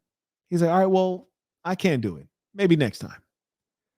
See, a P with the prostitute, she's just going to lose that opportunity. And then she's going to continue walking back and forth on that blade and there's no customers there. And she just messed up the opportunity with the potential guy who would be a client, right? Because she tried to overcharge him, which was dumb. It's dumb because right now, what are you doing, love? For the next 3 hours, you're going to walk back and forth down this blade and nobody's picking you up. You're not working at all. You're not doing anything. So what's your effective hourly rate? $0. So even if you would have took the 150 to do that job instead of the 300 you wanted, you would have made profit. And here's what a P can tell her. You need to be looking at it not as a customer interaction, but as a client interaction, which means the following. Number one, client is long-term. You've been dealing with him for a while. You got a relationship. Go over there, do him a solid. 150, you ain't doing nothing else. Do him a solid and tell him, hey, man, I did this 150. It really should be 300. You got to show me love next time. Then he's like, all right, cool. But if you really got some ism in you, love, once you show up and he agreed on 150, what do? You do what a businessman taught you to do, which is to upsell. Yeah, get him for the 150. If you know he got more, find other things to sell to him. Sell him some time, sell him some conversation, sell him some dreams, sell him something. But the key is just showing up. Show up for the 150, capture the 150 and go for greater profit because you have the prospect right in front of you. Problem is she was working for money, not for a goal. If she was working for the goal, she'd say, okay, I'm looking at this trick. Over time, I can pull 20,000 out of him this month. I might have to do it bit by bit, but he got 20,000 he could spend this month. I'm going to get it bit by bit. He's a client. Maintain the relationship. But instead, she playing games over here. She's dealing with the difference between $150 to $300, minor difference, forgetting about the difference of what happens when you add up $150 every day. Yeah, you go over there and get that boy hooked. He wants you Monday, Tuesday, Wednesday, Thursday, Friday, Saturday, Sunday. $150 every go. Oh, that's going to add up. That's going to add up real quick. You ain't thinking like that. She's working for money instead of working for a goal. She's focused on the immediate next step of the immediate, how much am I going to get paid right now based on what you agree on right now, rather than, yes, I'll take this, but I'm really not. I might show up for the 150, but what I'm really aiming to do is to get this other greater amount. She don't know nothing. That's how they are. That's why they need somebody to steer them. They need somebody to steer them. Problem is that a lot of people think like hoes. They think like cheap hoes. Yeah, instead of thinking like a P, they think like a cheap hoe. It's a sad thing. Carrying on. Speaking of self-sabotage, right? I really want you guys to understand this. If you're failing in life, it's not because you're black. It's not because you're Latino. It's not because your dad was not a good dad. It's not because you grew up poor. It's not because you're short, not because you're fat, not because you're ugly. It might be because you're fat. I'm not going to lie. Being fat doesn't help. Not because you're ugly. It's probably because you have a mental blockage and it's manifesting in you failing to do certain things. For example, you're parsimonious, which means like, unreasonably unwilling to spend. Well, they say it takes money to make money. There's some truth, but what I mean is you have to invest. Everything has a cost. You got to pay what you owe. That's one of our mottos, pay what you owe. Failure to pay for expert advice. Earlier, I mentioned you have to use time, you have to use study. Well, sometimes that's you using your time and you using your study, and other times you pay someone else who's really good at it. Like me, if I have to pay a lawyer, I'd much rather pay a lawyer to use their experience in law school and their experience in trial than for me to go to law school, because that take a lot more time for me to go to law school. I don't want to do that. So I'm going to pay an expert for their advice or for their service. Understand it. Failure to pay for effective education. What I mean by effective education is that you guys might pay to take a course on cryptocurrency, which is not going to teach you how to do anything meaningful. When instead you could have took a course on mortuary science, and by the end of that course, you have a certificate and a specific skill set. You know how to make up dead bodies and make them look presentable during funerals. And for that service, we're going to pay you $80,000 a year. Effective education. It is a vocation that will pay you. And you knew that going into it, paying for the correct education. Or failure to pay for exclusive networking. Hey, here's the thing. Sometimes you have what are called gatekeepers, a person you need to know or you need to meet to get an opportunity. You got to know them and be familiar to them. It's been wrongly stated. It's all about who you know. Incorrect. It's about who knows you. It's not about who you know. It's about who knows you.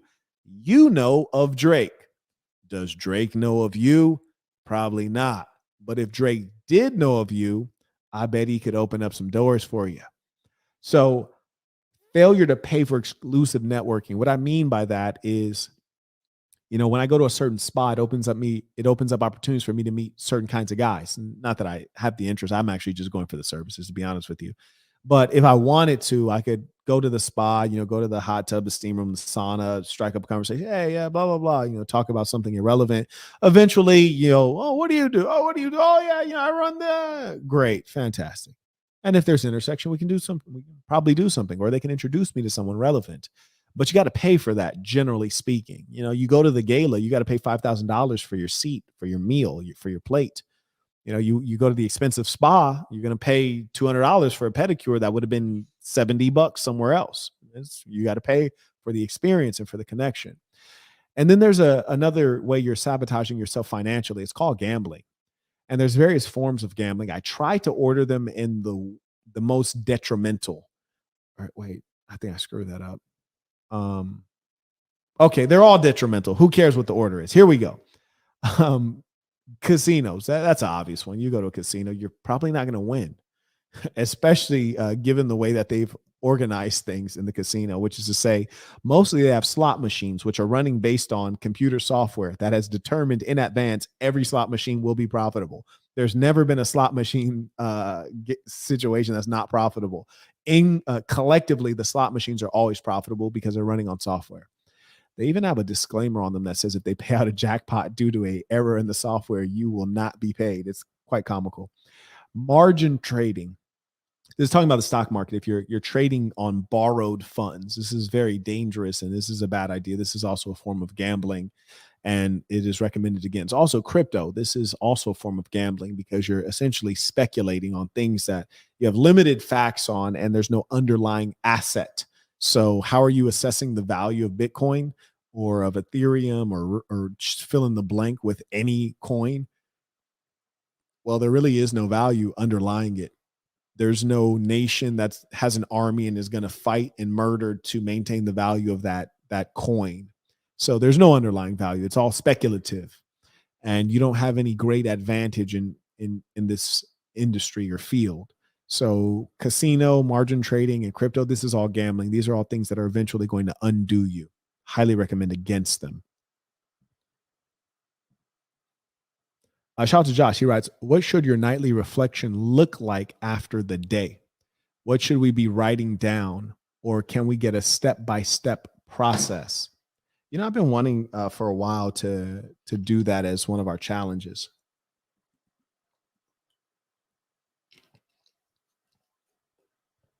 Let's say the simple, short and sweet of it would be to analyze your day in the context of health, wealth, and relationships. From a health perspective, did you execute on your health goals, your fitness outcomes that you're supposed to do that day? Like if you follow me on Instagram, Marquett Burton, you'll see my story today. You'll see I was up early getting in that work. You dig? You saw me getting in my burpees, my jump rope, my shadow boxing, my jogging. My recording in the area of health would have been that, I executed reasonably well. And I would also make a note that, for example, in my case, I couldn't run even a mile because my knee is injured. And the pain was just so strong that I had to turn around very quickly. And this is worth noting because eventually when you go to the doctor, you need to give your doctor some data and say, hey, I had this injury. It started on this date as a result of this activity. The pain manifests during these types of activities and the pain has persisted for 28 days. Then they can tell you exactly what's wrong with you because you gave them good information to utilize. And that's the kind of thing you should be journaling about on the health side of things. In terms of relationships, you should always think about your relationships in the context of your other goals, right? So I often think about my relationships in the context of finances and wealth and big outcomes. So it's like, who do I need to meet to achieve X, Y, and Z outcome? Like, for example, one of my goals right now, I'm suing this shop that broke my Rolls Royce. And now I've realized that the judge is a piece of SHI. Actually, I shouldn't say that, not in public. But I realized that I need to know who this judge is a little better. I also need to know who could be running against this judge. I need to see her outside of the courtroom and establish myself with her. So now that's in the area of relationships, meet this judge. Also, there's a park in my neighborhood that has not been developed and I want it developed, and I need to figure out who the political person is responsible for that so I can push them. So those are how I think about relationships. And so I just might make one note on my immediate next step for each of those things. And then in the area of finances, we've kind of been talking about that the whole way through. Thank you for that question. Darius writes, thoughts on Ty Lopez. Got notoriety when flooded YouTube ads with a video of him reading one book a day next to his Lambos in his garage, raised by just his mother, now owns Pier 1, J. Crew, Radio Shack, Mentor Box. I don't know if he owns them entirely or just by himself. Radio Shack, I thought, went out of business. Am I tripping? But either way, I know Ty Lopez in the past was very famous, and he was really a pioneer. So, shout out to him. What do I think of him? I think it was quite unique for him to come into the game through books. Like, who would have thought, right? Like, even myself, I'm always surprised that people loving books. I have a great appreciation for books. At some level, I think some people just feel like they take action because they read a book. Like, reading the book is not actual action, it's just thinking. It's knowledge. But I'm still surprised at the fact that people still read and respect reading. So it's a beautiful thing. Shout out to Ty Lopez. I hope he's very successful. Continues to be very successful. Jose writes, tuition will catch the replay. Yes, sir. Good to see you, Saint.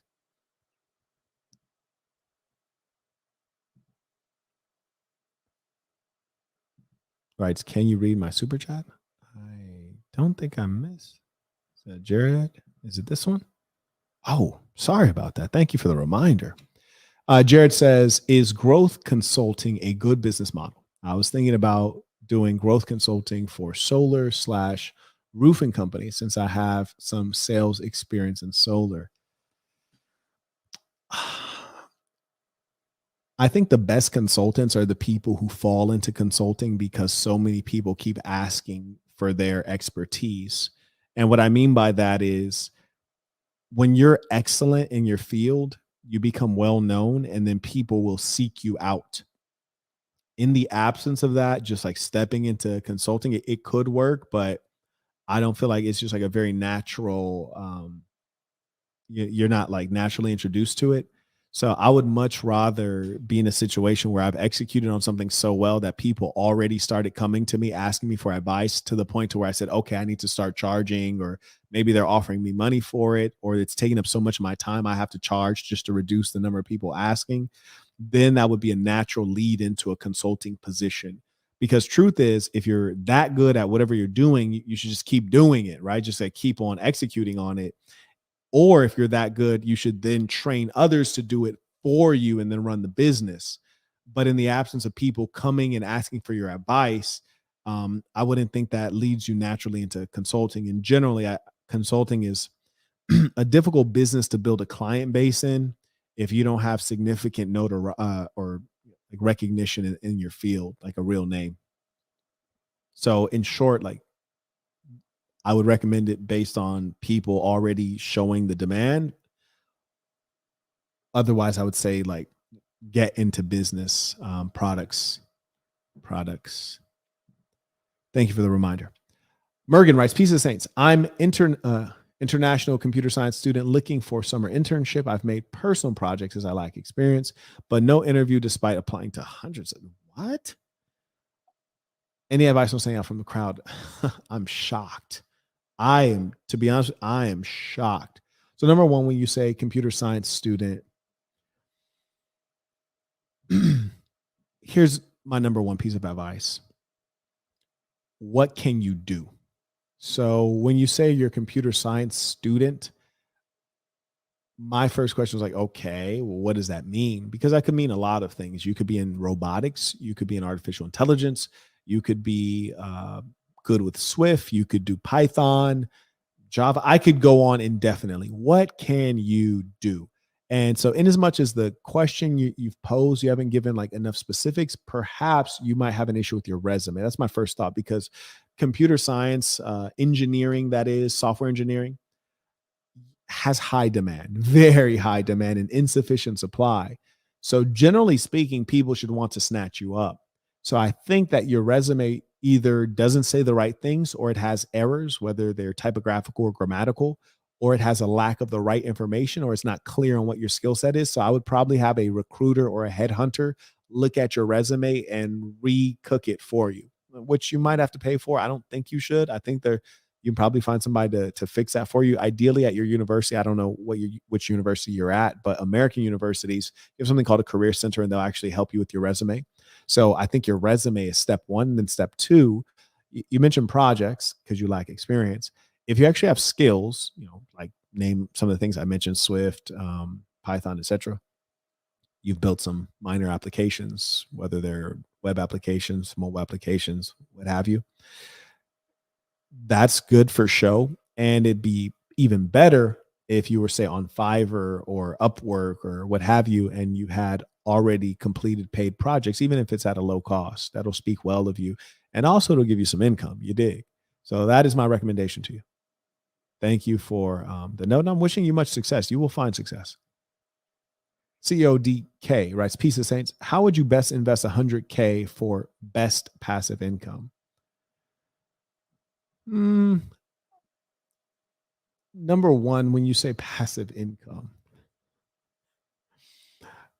number one, you should ask yourself, what do you really want? Do you want your money in lump sum? Do you want your money coming monthly? Do you want your money coming annually? How much of the money do you need back? what do you really want? People use certain terms like passive income, which are fairly amorphous. Like they don't know what they're talking about when they say passive income. Do you want your money coming every day, every month, every year? What percentage of your money needs to be coming back? If I took this 100K from you and threw it and burned it in a fire, would you be hurting? Which is to say, how much of this money do you need to be able to access on a regular basis? There's so many different things you could do with 100K.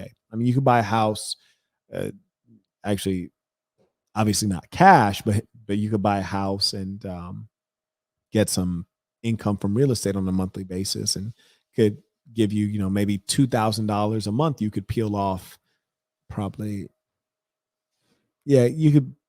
Now, when we say 100K, we're assuming you would take a loan and you'd get a house for much more than 100K, right? If you take 100K and you utilize that to get a house that's maybe like $800,000, then you could peel off $2,000 a month. The mortgage on a house like that probably be like something like $4,000 to $5,000. You can charge, $6,000-7,000 in rent if it's a nice place, and then you peel off $2,000 a month after expenses and taxes, and then you can utilize that for whatever you need. There's so many different things. You could invest in stock. You can invest in product-based business. You could actually loan out your money. Yes, you could be a money lender. So there's a lot of different things you could do. The first thing I would advise you on is this: specificity and simplicity. Specificity and simplicity. Be specific, which is to say, forget that you have 100K. That's irrelevant. It could be 10K. It could be $1 million. What you need to figure out is like, what do I need this money to return to me and when? So like, do you need $2,000 a month? Do you need it to bring it out more or less? Do you need the money to be very secure? Is this high risk capital? So those are the things you want to think about. Thank you for your question, Say. Vilkin writes, Peace of the Saints. Where's that video on Patreon about how your family might damage you? Oh, it's up there. That one is definitely up there. He writes, one of my parts in that video, you said my family never talks about how to make more money. Yes, indeed. He writes, my own mother shames me for talking about money. What? That's great. I mean, it makes sense. It makes sense, bruh. People who are not well off financially, they don't want to hear about money. They don't want to hear about it. It makes them uncomfortable. It makes them think about what they don't have. It makes them feel stressed. Like they don't want to hear about it. And look, a lot of people, they're black-hearted and they don't want to see you shine. You know what I'm saying? When you're shining bright, they feel like they're more dim. It's like that. And it's okay. Shout out to Noor. He writes, saying any chance the members at Patreon can get the PowerPoint? I'm not sold on that. Chances are low. They're low to zero. I might put this in a course. I'm trying to figure out how I could put this in a course, because ask myself, like, what would I call this? Because it's not only establishing your financial base, it's really getting a money mindset, right? But no, I will not be sharing this one, this slide deck. Income protection is the next piece. Very important piece. Now, this is once you actually get some money, right? That you get some money, meaning you have at least a steady income. It could be a job. Income protection is number one. I want you to ask yourself these kinds of questions, not necessarily this question in particular, but these kinds of questions. How is it that I cannot afford cigarettes? Me, Marquett Burton, I cannot afford cigarettes, but a homeless man can. How is it that I cannot afford cigarettes, but a homeless man can? How is it that a wealthy man cannot afford cigarettes, but a homeless man can? Perhaps our key to understanding why the homeless man is homeless is the fact that he can afford cigarettes, or he can afford to have a dog, or he can afford to pay for things that are unnecessary expenses. Unnecessary expenses. And in some cases, like cigarettes, it's a compounding expense. And what I mean by a compounding expense is that you have to pay for the cigarette itself. Then you might have to pay to dry clean your clothes so they don't smell bad. If it's a suit, for example, I couldn't put the suit in the washing machine. If someone's smoking a cigarette around me, or I'm smoking a cigarette, I got to dry clean it. And then you might end up with lung cancer, and now you're dying, and now you have medical bills. It's a compounding expense. It just creates more and more expenses. How is it that a homeless man can afford that, but a wealthy man cannot? Well, a wealthy man can't afford that because a wealthy man is only spending on things that grow him. Fools Homeless people, they spend on things that eat them. I spend on things that feed me. They spend on things that eat them. I spend on things that feed me. They spend on things that eat them. Cigarettes, alcohol, gambling, huh? So what you should be asking yourself is, what are the things I'm spending on that are eating me? They're hurting me, whether it's in the short term or the long term. And it could possibly be a compounding expense. Cigarettes, alcohol, vape pens, Pokemon cards, video games, all of these things you spend money on that you don't need. Coffee. Does coffee hydrate you? No. Does coffee fill your stomach? No. Does it provide you vital nutrients or protein? No. Come on now. That's number one, income protection. Remove all of those expenses, especially if you have low income. Remove those expenses. Number two, morning transaction review. You might say, Marquett, why would you review your transactions in the morning before you've executed transactions? Well, you're reviewing your transactions in the morning for the transactions that you executed the day before, which is to say today is Thursday. Tomorrow morning, Friday morning, I will review the transactions that occurred Thursday. If I find some transactions that should not have been executed, I now can call during business hours to get those transactions canceled. Like, for example, I stay in hotels an awful lot. You'd be shocked at how often hotels overcharge me, thinking I'm not going to review the bill or at least have someone else review the bill. You'd also be shocked to know that hotels, when you say in very expensive hotels, they take a very expensive deposit. I kid you not. One hotel I stayed in, they said they accidentally charged me. They accidentally charged me $13,000. Yes, I kid you not. They accidentally charged me $13,000 for my deposit. I paid for the room and they charged me a deposit of $13,000 on accident. Then it took them 12 days to return the money. I'm even right now, I'm like monitoring a particular transaction that occurred on February 16th. And it's still pending. It was a deposit for a hotel and it should have cleared already, but it hasn't cleared. You need to monitor these things every day because once you get money, the number one thing that's going to nibble away at your money are criminals and thieves. And sometimes they're not individuals. Sometimes they're businesses.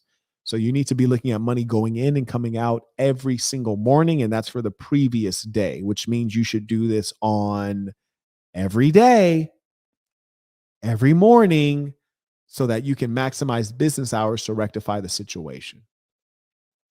And that's just good financial savviness. It'll make you hyper aware of how much money you have, how much money you're spending, how much money is going out. And you should particularly take an eye to recurring expenses and memberships, namely memberships that you don't use and recurring expenses that are unnecessary.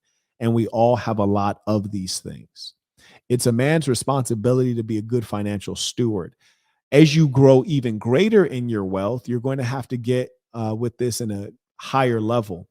And that's going to involve other persons, not because you got like so much money it's impossible, but because it's just not worth your time. And what I mean by that is it's not worth your time to do your own bookkeeping. You hire somebody else to do your bookkeeping. And they should monitor the expenses of your businesses, because now you're not only looking at your personal expenses, you're also looking at your business income and balance sheets too. So you're going to need an accountant and you're going to have to engage in what's called tax strategy, because now you're making enough money such that before it was individuals. Oh, check this out. I should probably make a slide on this on who's going to steal from you based on your income level. When you're broke, individuals steal from you. When you're well off, businesses steal from you. When you're wealthy, the government steals from you. Yes, understand me. Yes, there's levels, and those are the different characters that are going to try to steal from you. Yes, indeedy. Shout out to Akeem supporting the work. Appreciate it. Right. Peace of the Saints tuition. Scott writes, you're a man of your word. Been waiting for this live for a while now. Thank you and blessings. Thank you for the support. Indeed. None of the above, writes tuition. Damn, I missed most of the live. But surmise you're a member, and so you will have access to this. Now, tax strategy is basically so all of your money doesn't disappear in taxes. And I want you to understand one of the major things that most people don't get. So, for example, I personally know a man who drives a Lamborghini and a Rolls Royce. He has both of them. Neither of them are in his name. They're both in the name of his business, their business expenses, which means a couple things. Here's the implication of that.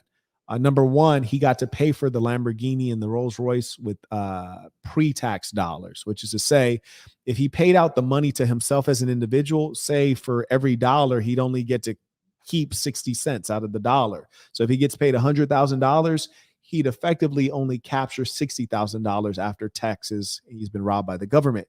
Then he could use that for his expenses. But if he kept the money inside of the business, the $100,000 is $100,000, and he can purchase things using the full value of the dollar.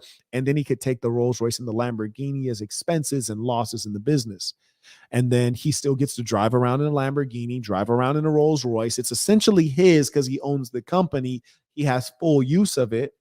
And he now doesn't have the liability that an individual would have, which means that say he has something like, a crazy wife, or he gets sued, or he gets divorced. He doesn't have a wife. He has an ex-wife. He gets divorced from his ex-wife, and they're trying to take some of his money for child support or for alimony. Well, he looks broke on paper, but he's still driving Lamborghinis and Rolls Royce because the business is paying for it. And so the business owns the Lamborghini and the Rolls Royce, so it can't be touched. And say that someone sues him personally, right? He gets sued as an individual. Those assets can't be seized because they're behind a corporate veil. They're protected by the corporation. He is sued, but the corporation is not sued. And so he gets to keep the Lamborghini and Rolls Royce. It can't be touched. So those are different ways that you can protect your assets. And if you own a company, whether it's an LLC or a corporation, you get to decide what you pay yourself, right? And so you could put your formal income at like $30,000, which is a poverty wage, $30,000 per year. So when you get hit for the child support, the judge is like, oh, this guy only makes $30,000 a year. So I'm just going to give you $500 a month in child support. And so you pay very low child support, even though you're effectively quite wealthy. It's just that you have your money in companies. So that's asset protection. That's income protection. And this is something that we should all design around because we're in a world that's quite disadvantageous for men in particular.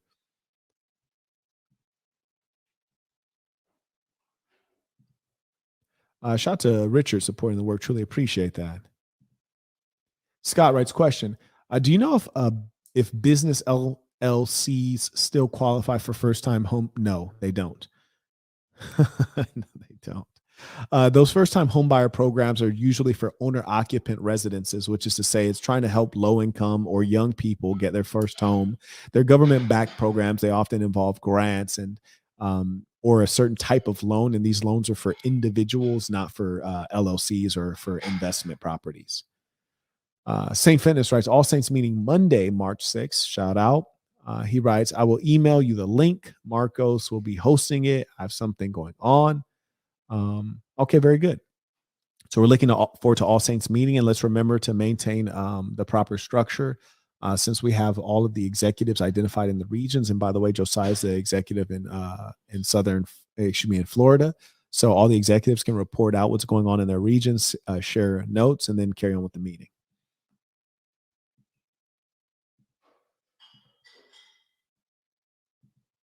Okay, carrying on. So guard money from loss. You should be managing your financials very closely, be them personal or business. Also, you should be conscious of theft, fraud, and waste. Waste is your fault. Theft is, it's going to be an individual or a business or government stealing from you, depending on the level of your wealth. And fraud is basically something that happens when you're not paying close enough attention, which is to say you need to not only be watching the people on the outside, you also have to watch the people on the inside. Watch your women who have access to your funds. Watch your family members who have access to your funds.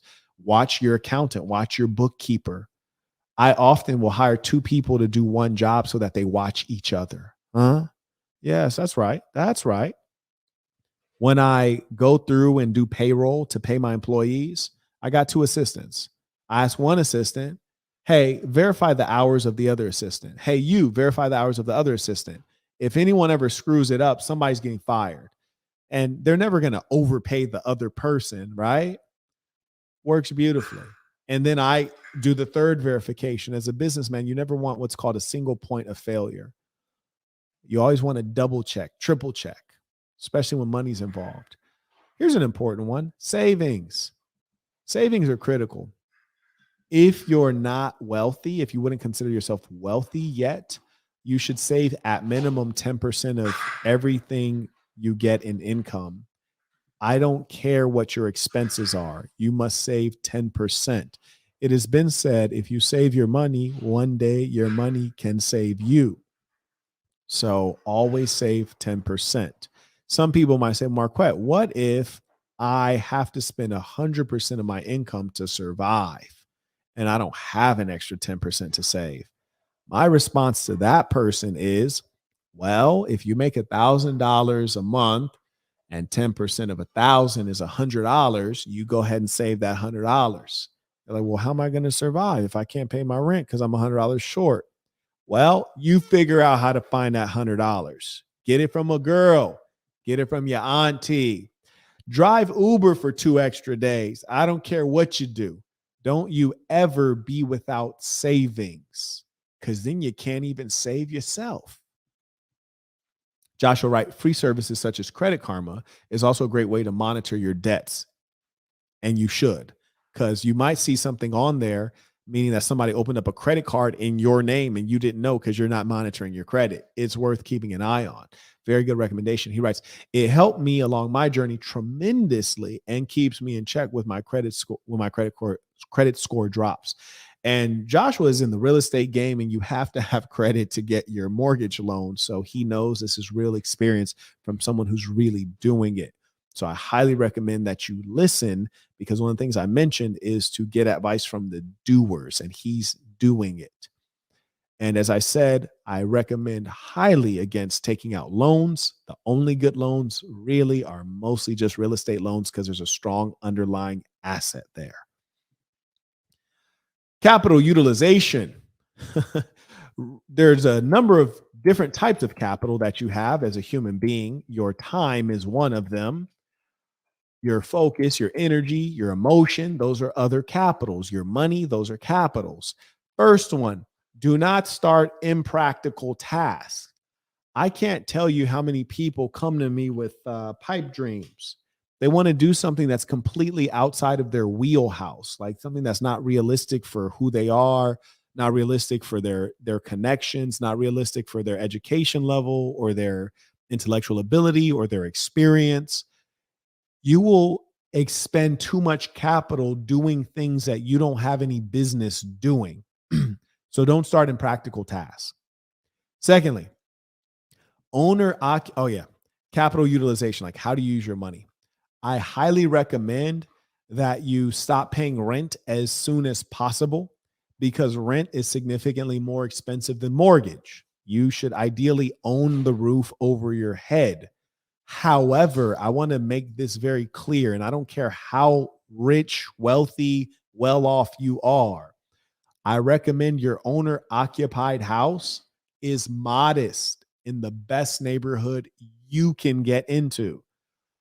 It's a modest house in a great neighborhood. By great neighborhood, I mean it's a well-established neighborhood with a good reputation, like say Summerlin, or it's a brand new neighborhood, like with new constructions, like say Southern Highlands, where you know the property value is going to go up because they're going to throw up gas station here, a mall there, food place there, In-N-Out, Starbucks here, and everything's brand new. So invariably, the property value is going to rise up, and the population is going to rise up, and the demand is going to rise up. So you want to be in a well-established, great neighborhood with a modest house, or a brand new neighborhood with a modest house. And well, Marquette, why do you say modest?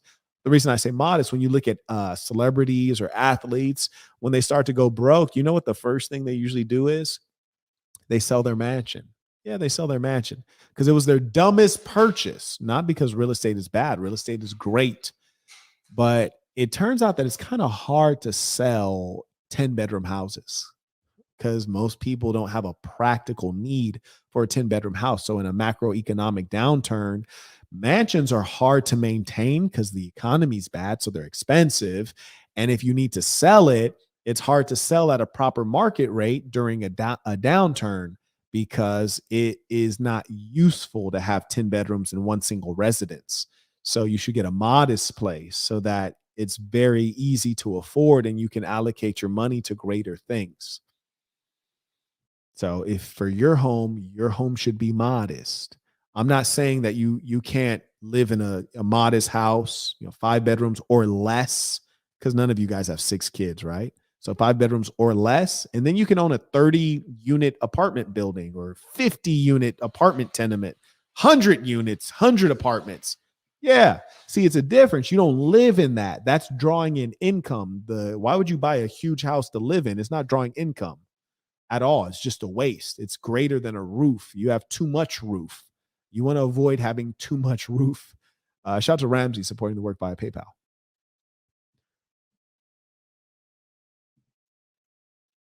Invest with verified doers. The best person you can invest with is the person who does not need you to invest.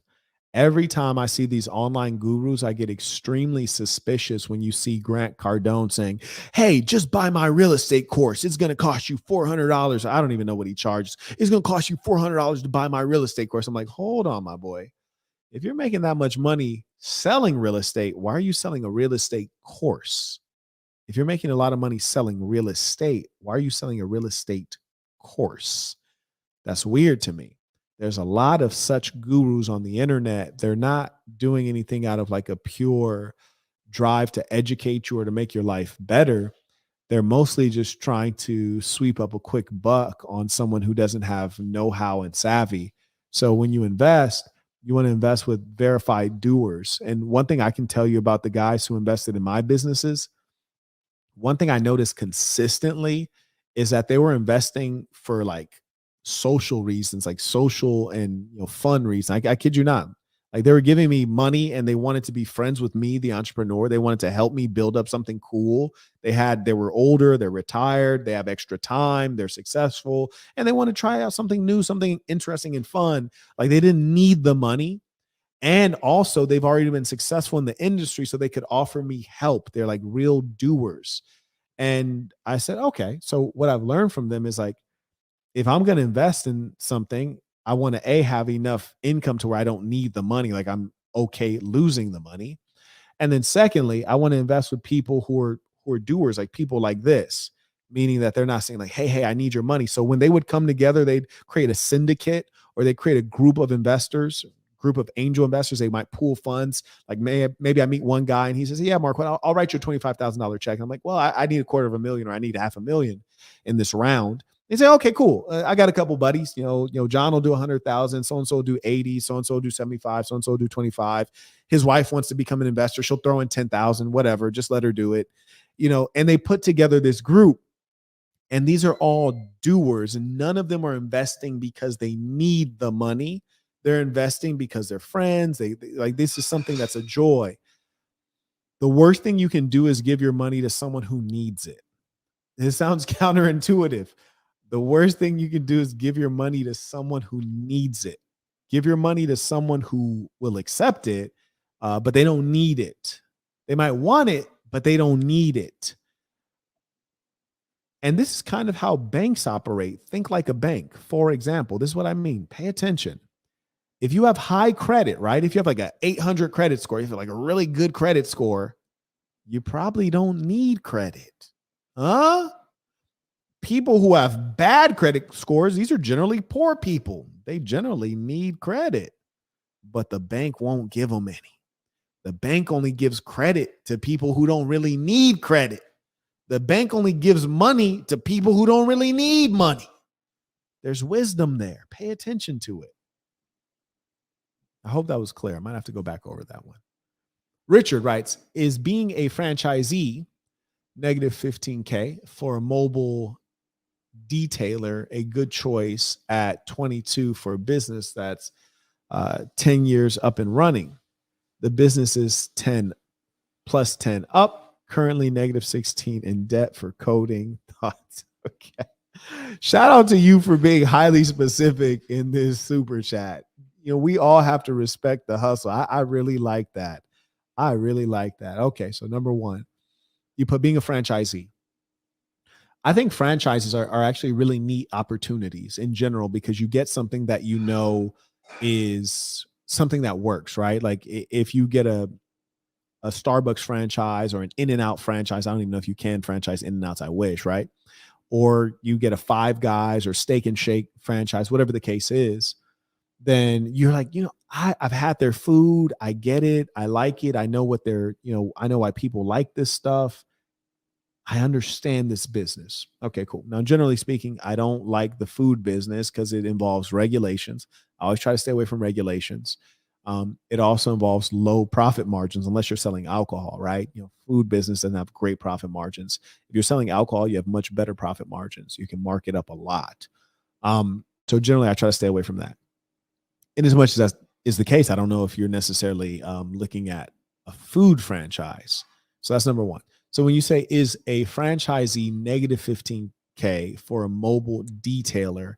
Okay, so I guess you're talking about like with regards to car detailing. Okay. Is it a good choice at 22 for a business? Well,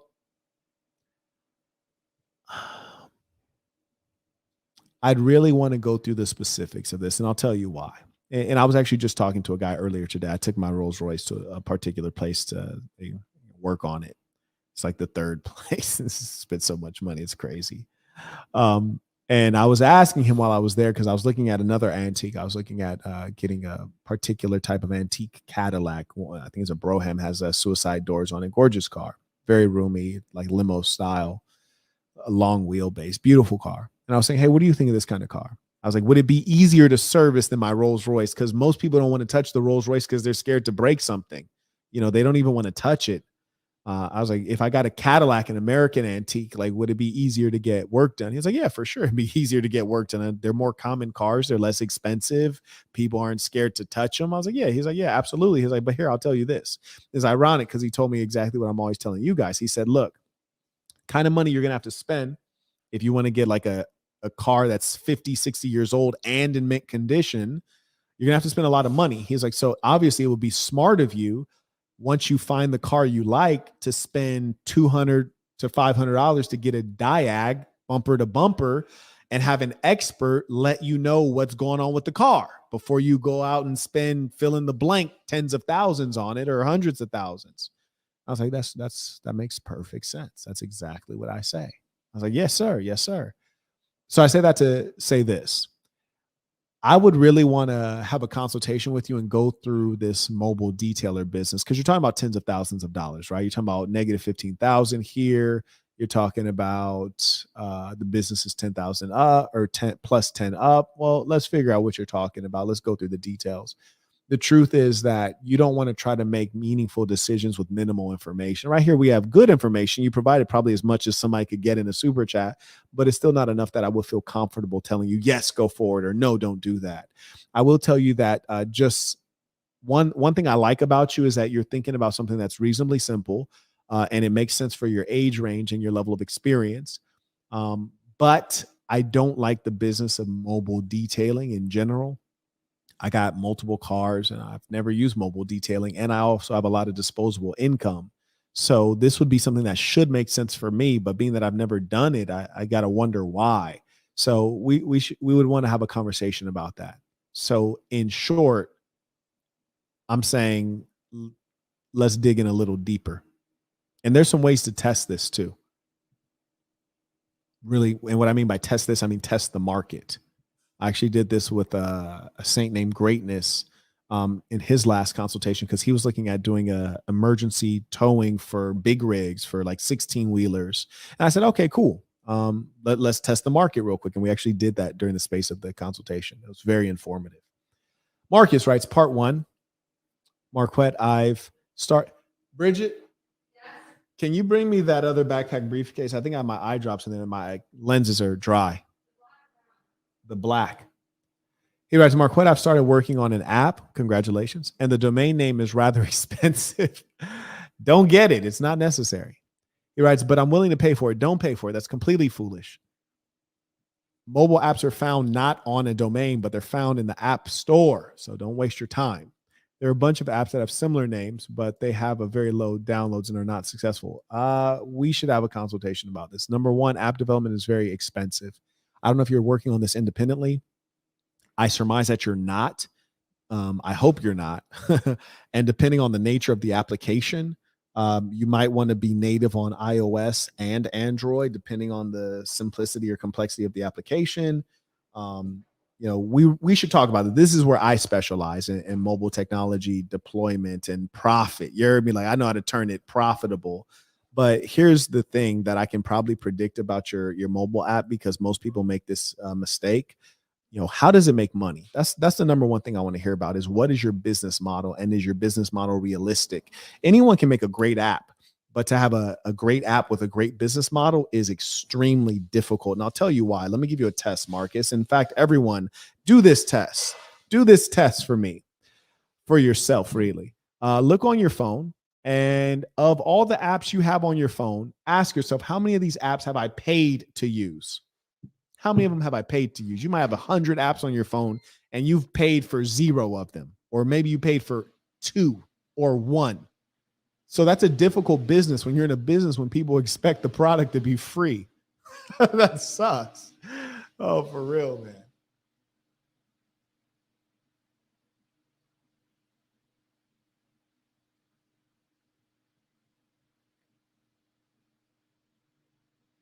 Saint White writes, this is one of my favorite subjects. I believe it. Saint White know how to hustle. Look, it's a couple of the Saints I have no worries about. There's a couple of the Saints. I'm like, look, this man is about to become very wealthy, and he's going to just help us spread the assassin infinitely. I have no worries about this man. He's good to go. And I think this is how parents feel. You know how parents, they can look at their kids and figure out which kid is the dumb kid and which kid's the smart kid. They never tell the dumb kid he's the dumb kid, though, right? But they know, like, okay, this kid, I could let him go outside. He can figure stuff out. This kid, I need to put a freaking GPS monitor on him because this kid ain't going to make it. Not by himself. No. Saint White know how to hustle. And I believe this is your favorite topic. I truly do. Shout out to Mr. Rousseau. He writes, peace of the Saints. Hey, Quet, I ordered the pink Miss Andrew sweatshirt, but there was a mix-up in the delivery. I'm not a scammer. I just want to rock my assassin swag.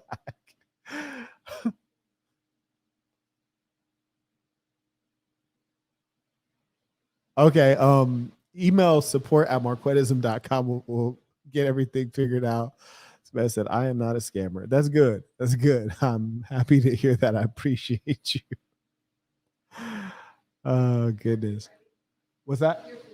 Oh, very good. All right, bring it on over.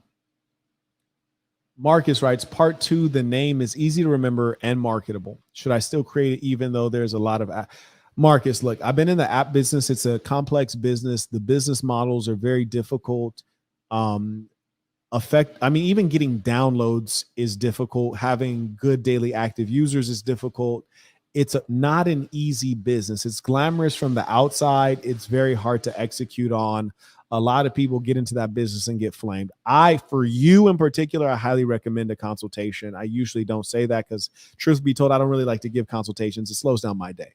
But you need a consultation. You can go to marquettism.com, and I'll put the link in here because this is what I specialize in. I don't want you to waste your time. And I can tell you very quickly if you're going down the wrong road, and I want you to know that. You hear me? I want you to know that you're going down the wrong road or the right road. And I can tell you straight off, I will know.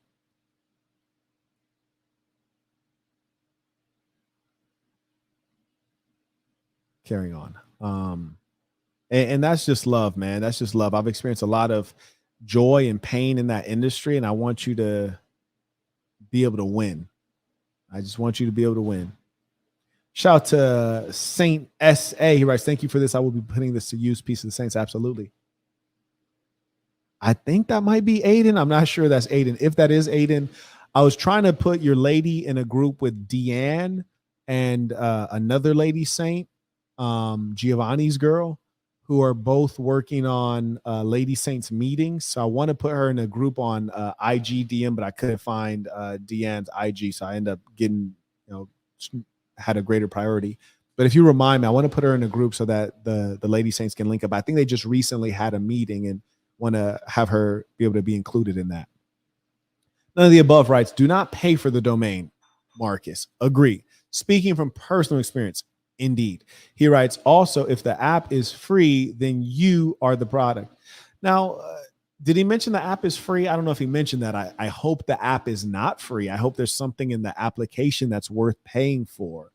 Often people say things like, oh, we're going to run ads. Well, you need to have 100,000 users and significant daily activity to run ads on a mobile application.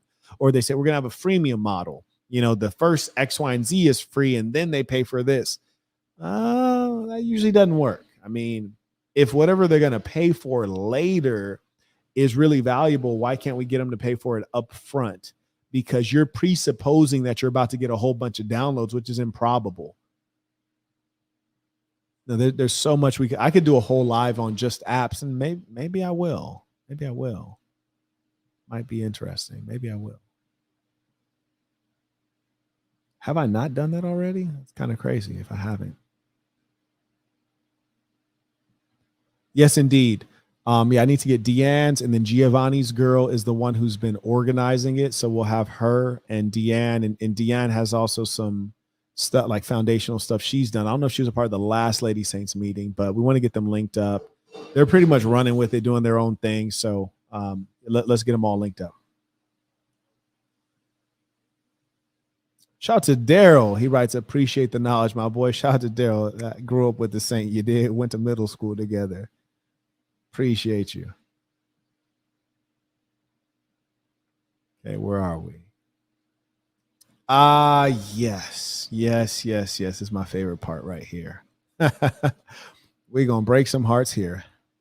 Life of the rich. I can't tell you how many lazy kids are telling me that they want to be an entrepreneur so that they don't have to wake up early, so they don't have to be bossed around, told what to do, so that they have a flexible schedule, so they can work remotely, so they could travel the world while they work.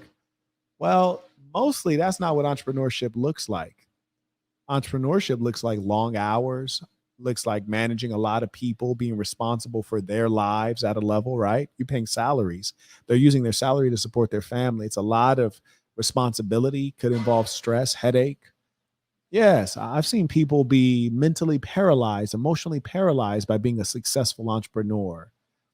So I want you guys to understand that the life of the rich, as you might think of it, are people who are well off or financially successful.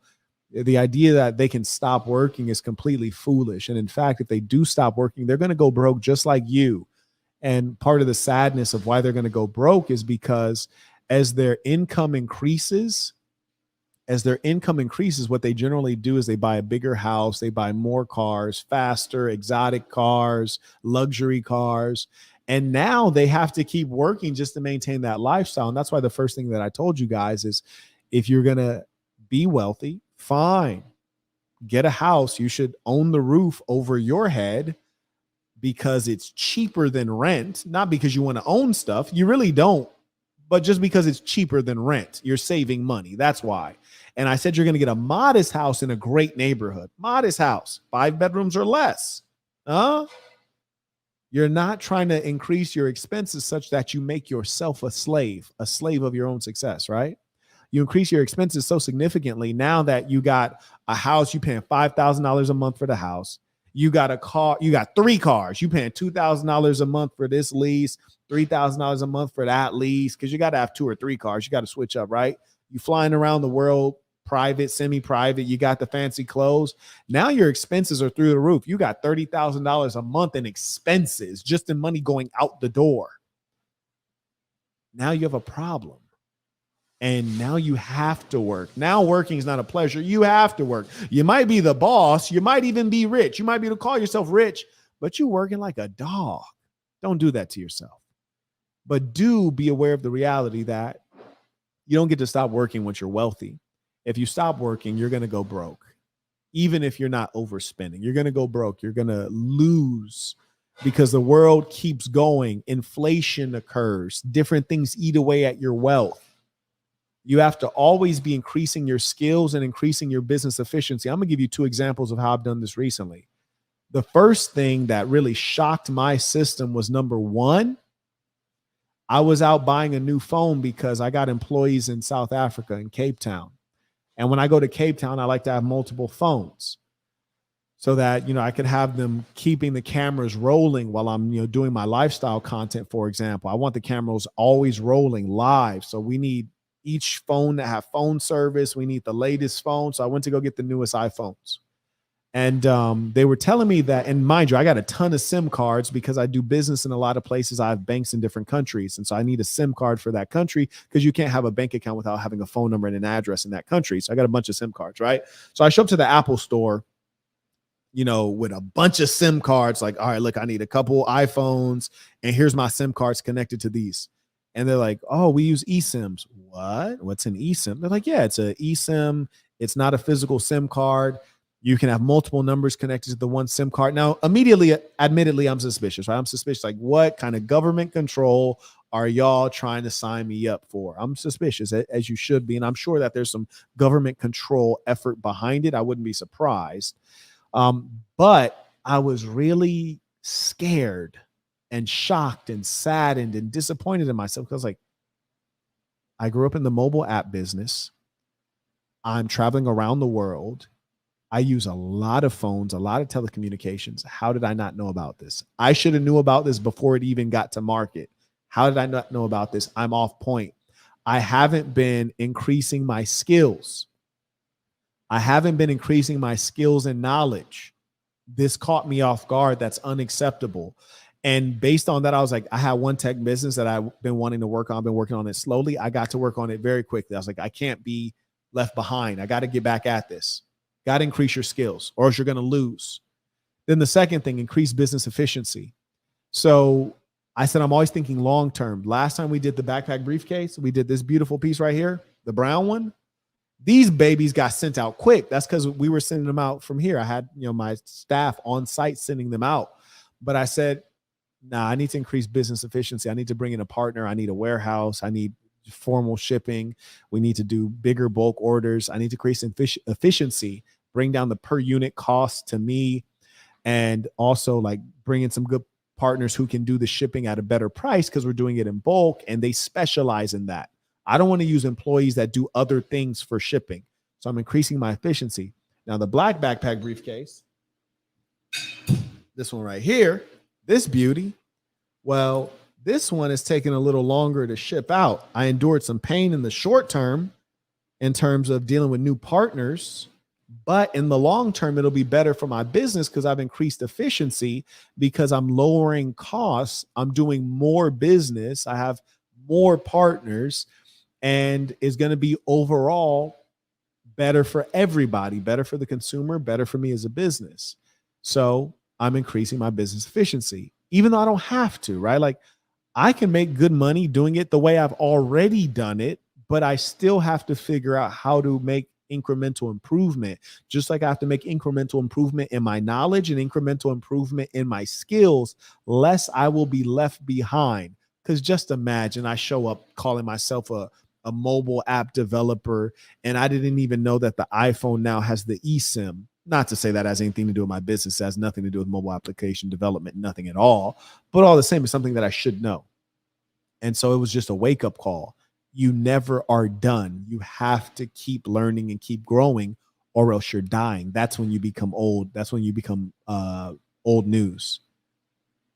Saints, I'll give you some time to send in your comments, questions as we wind down. Shout out to Victor. He just got his SASN boxing gloves at sasnbrand.com. Better grab yours because actually those will be sold out soon. Now, acknowledge the ballers. Shout out to Orlando. He writes, thank you, Mr. Burton. Peace to the saints. Indeed, peace to the saints.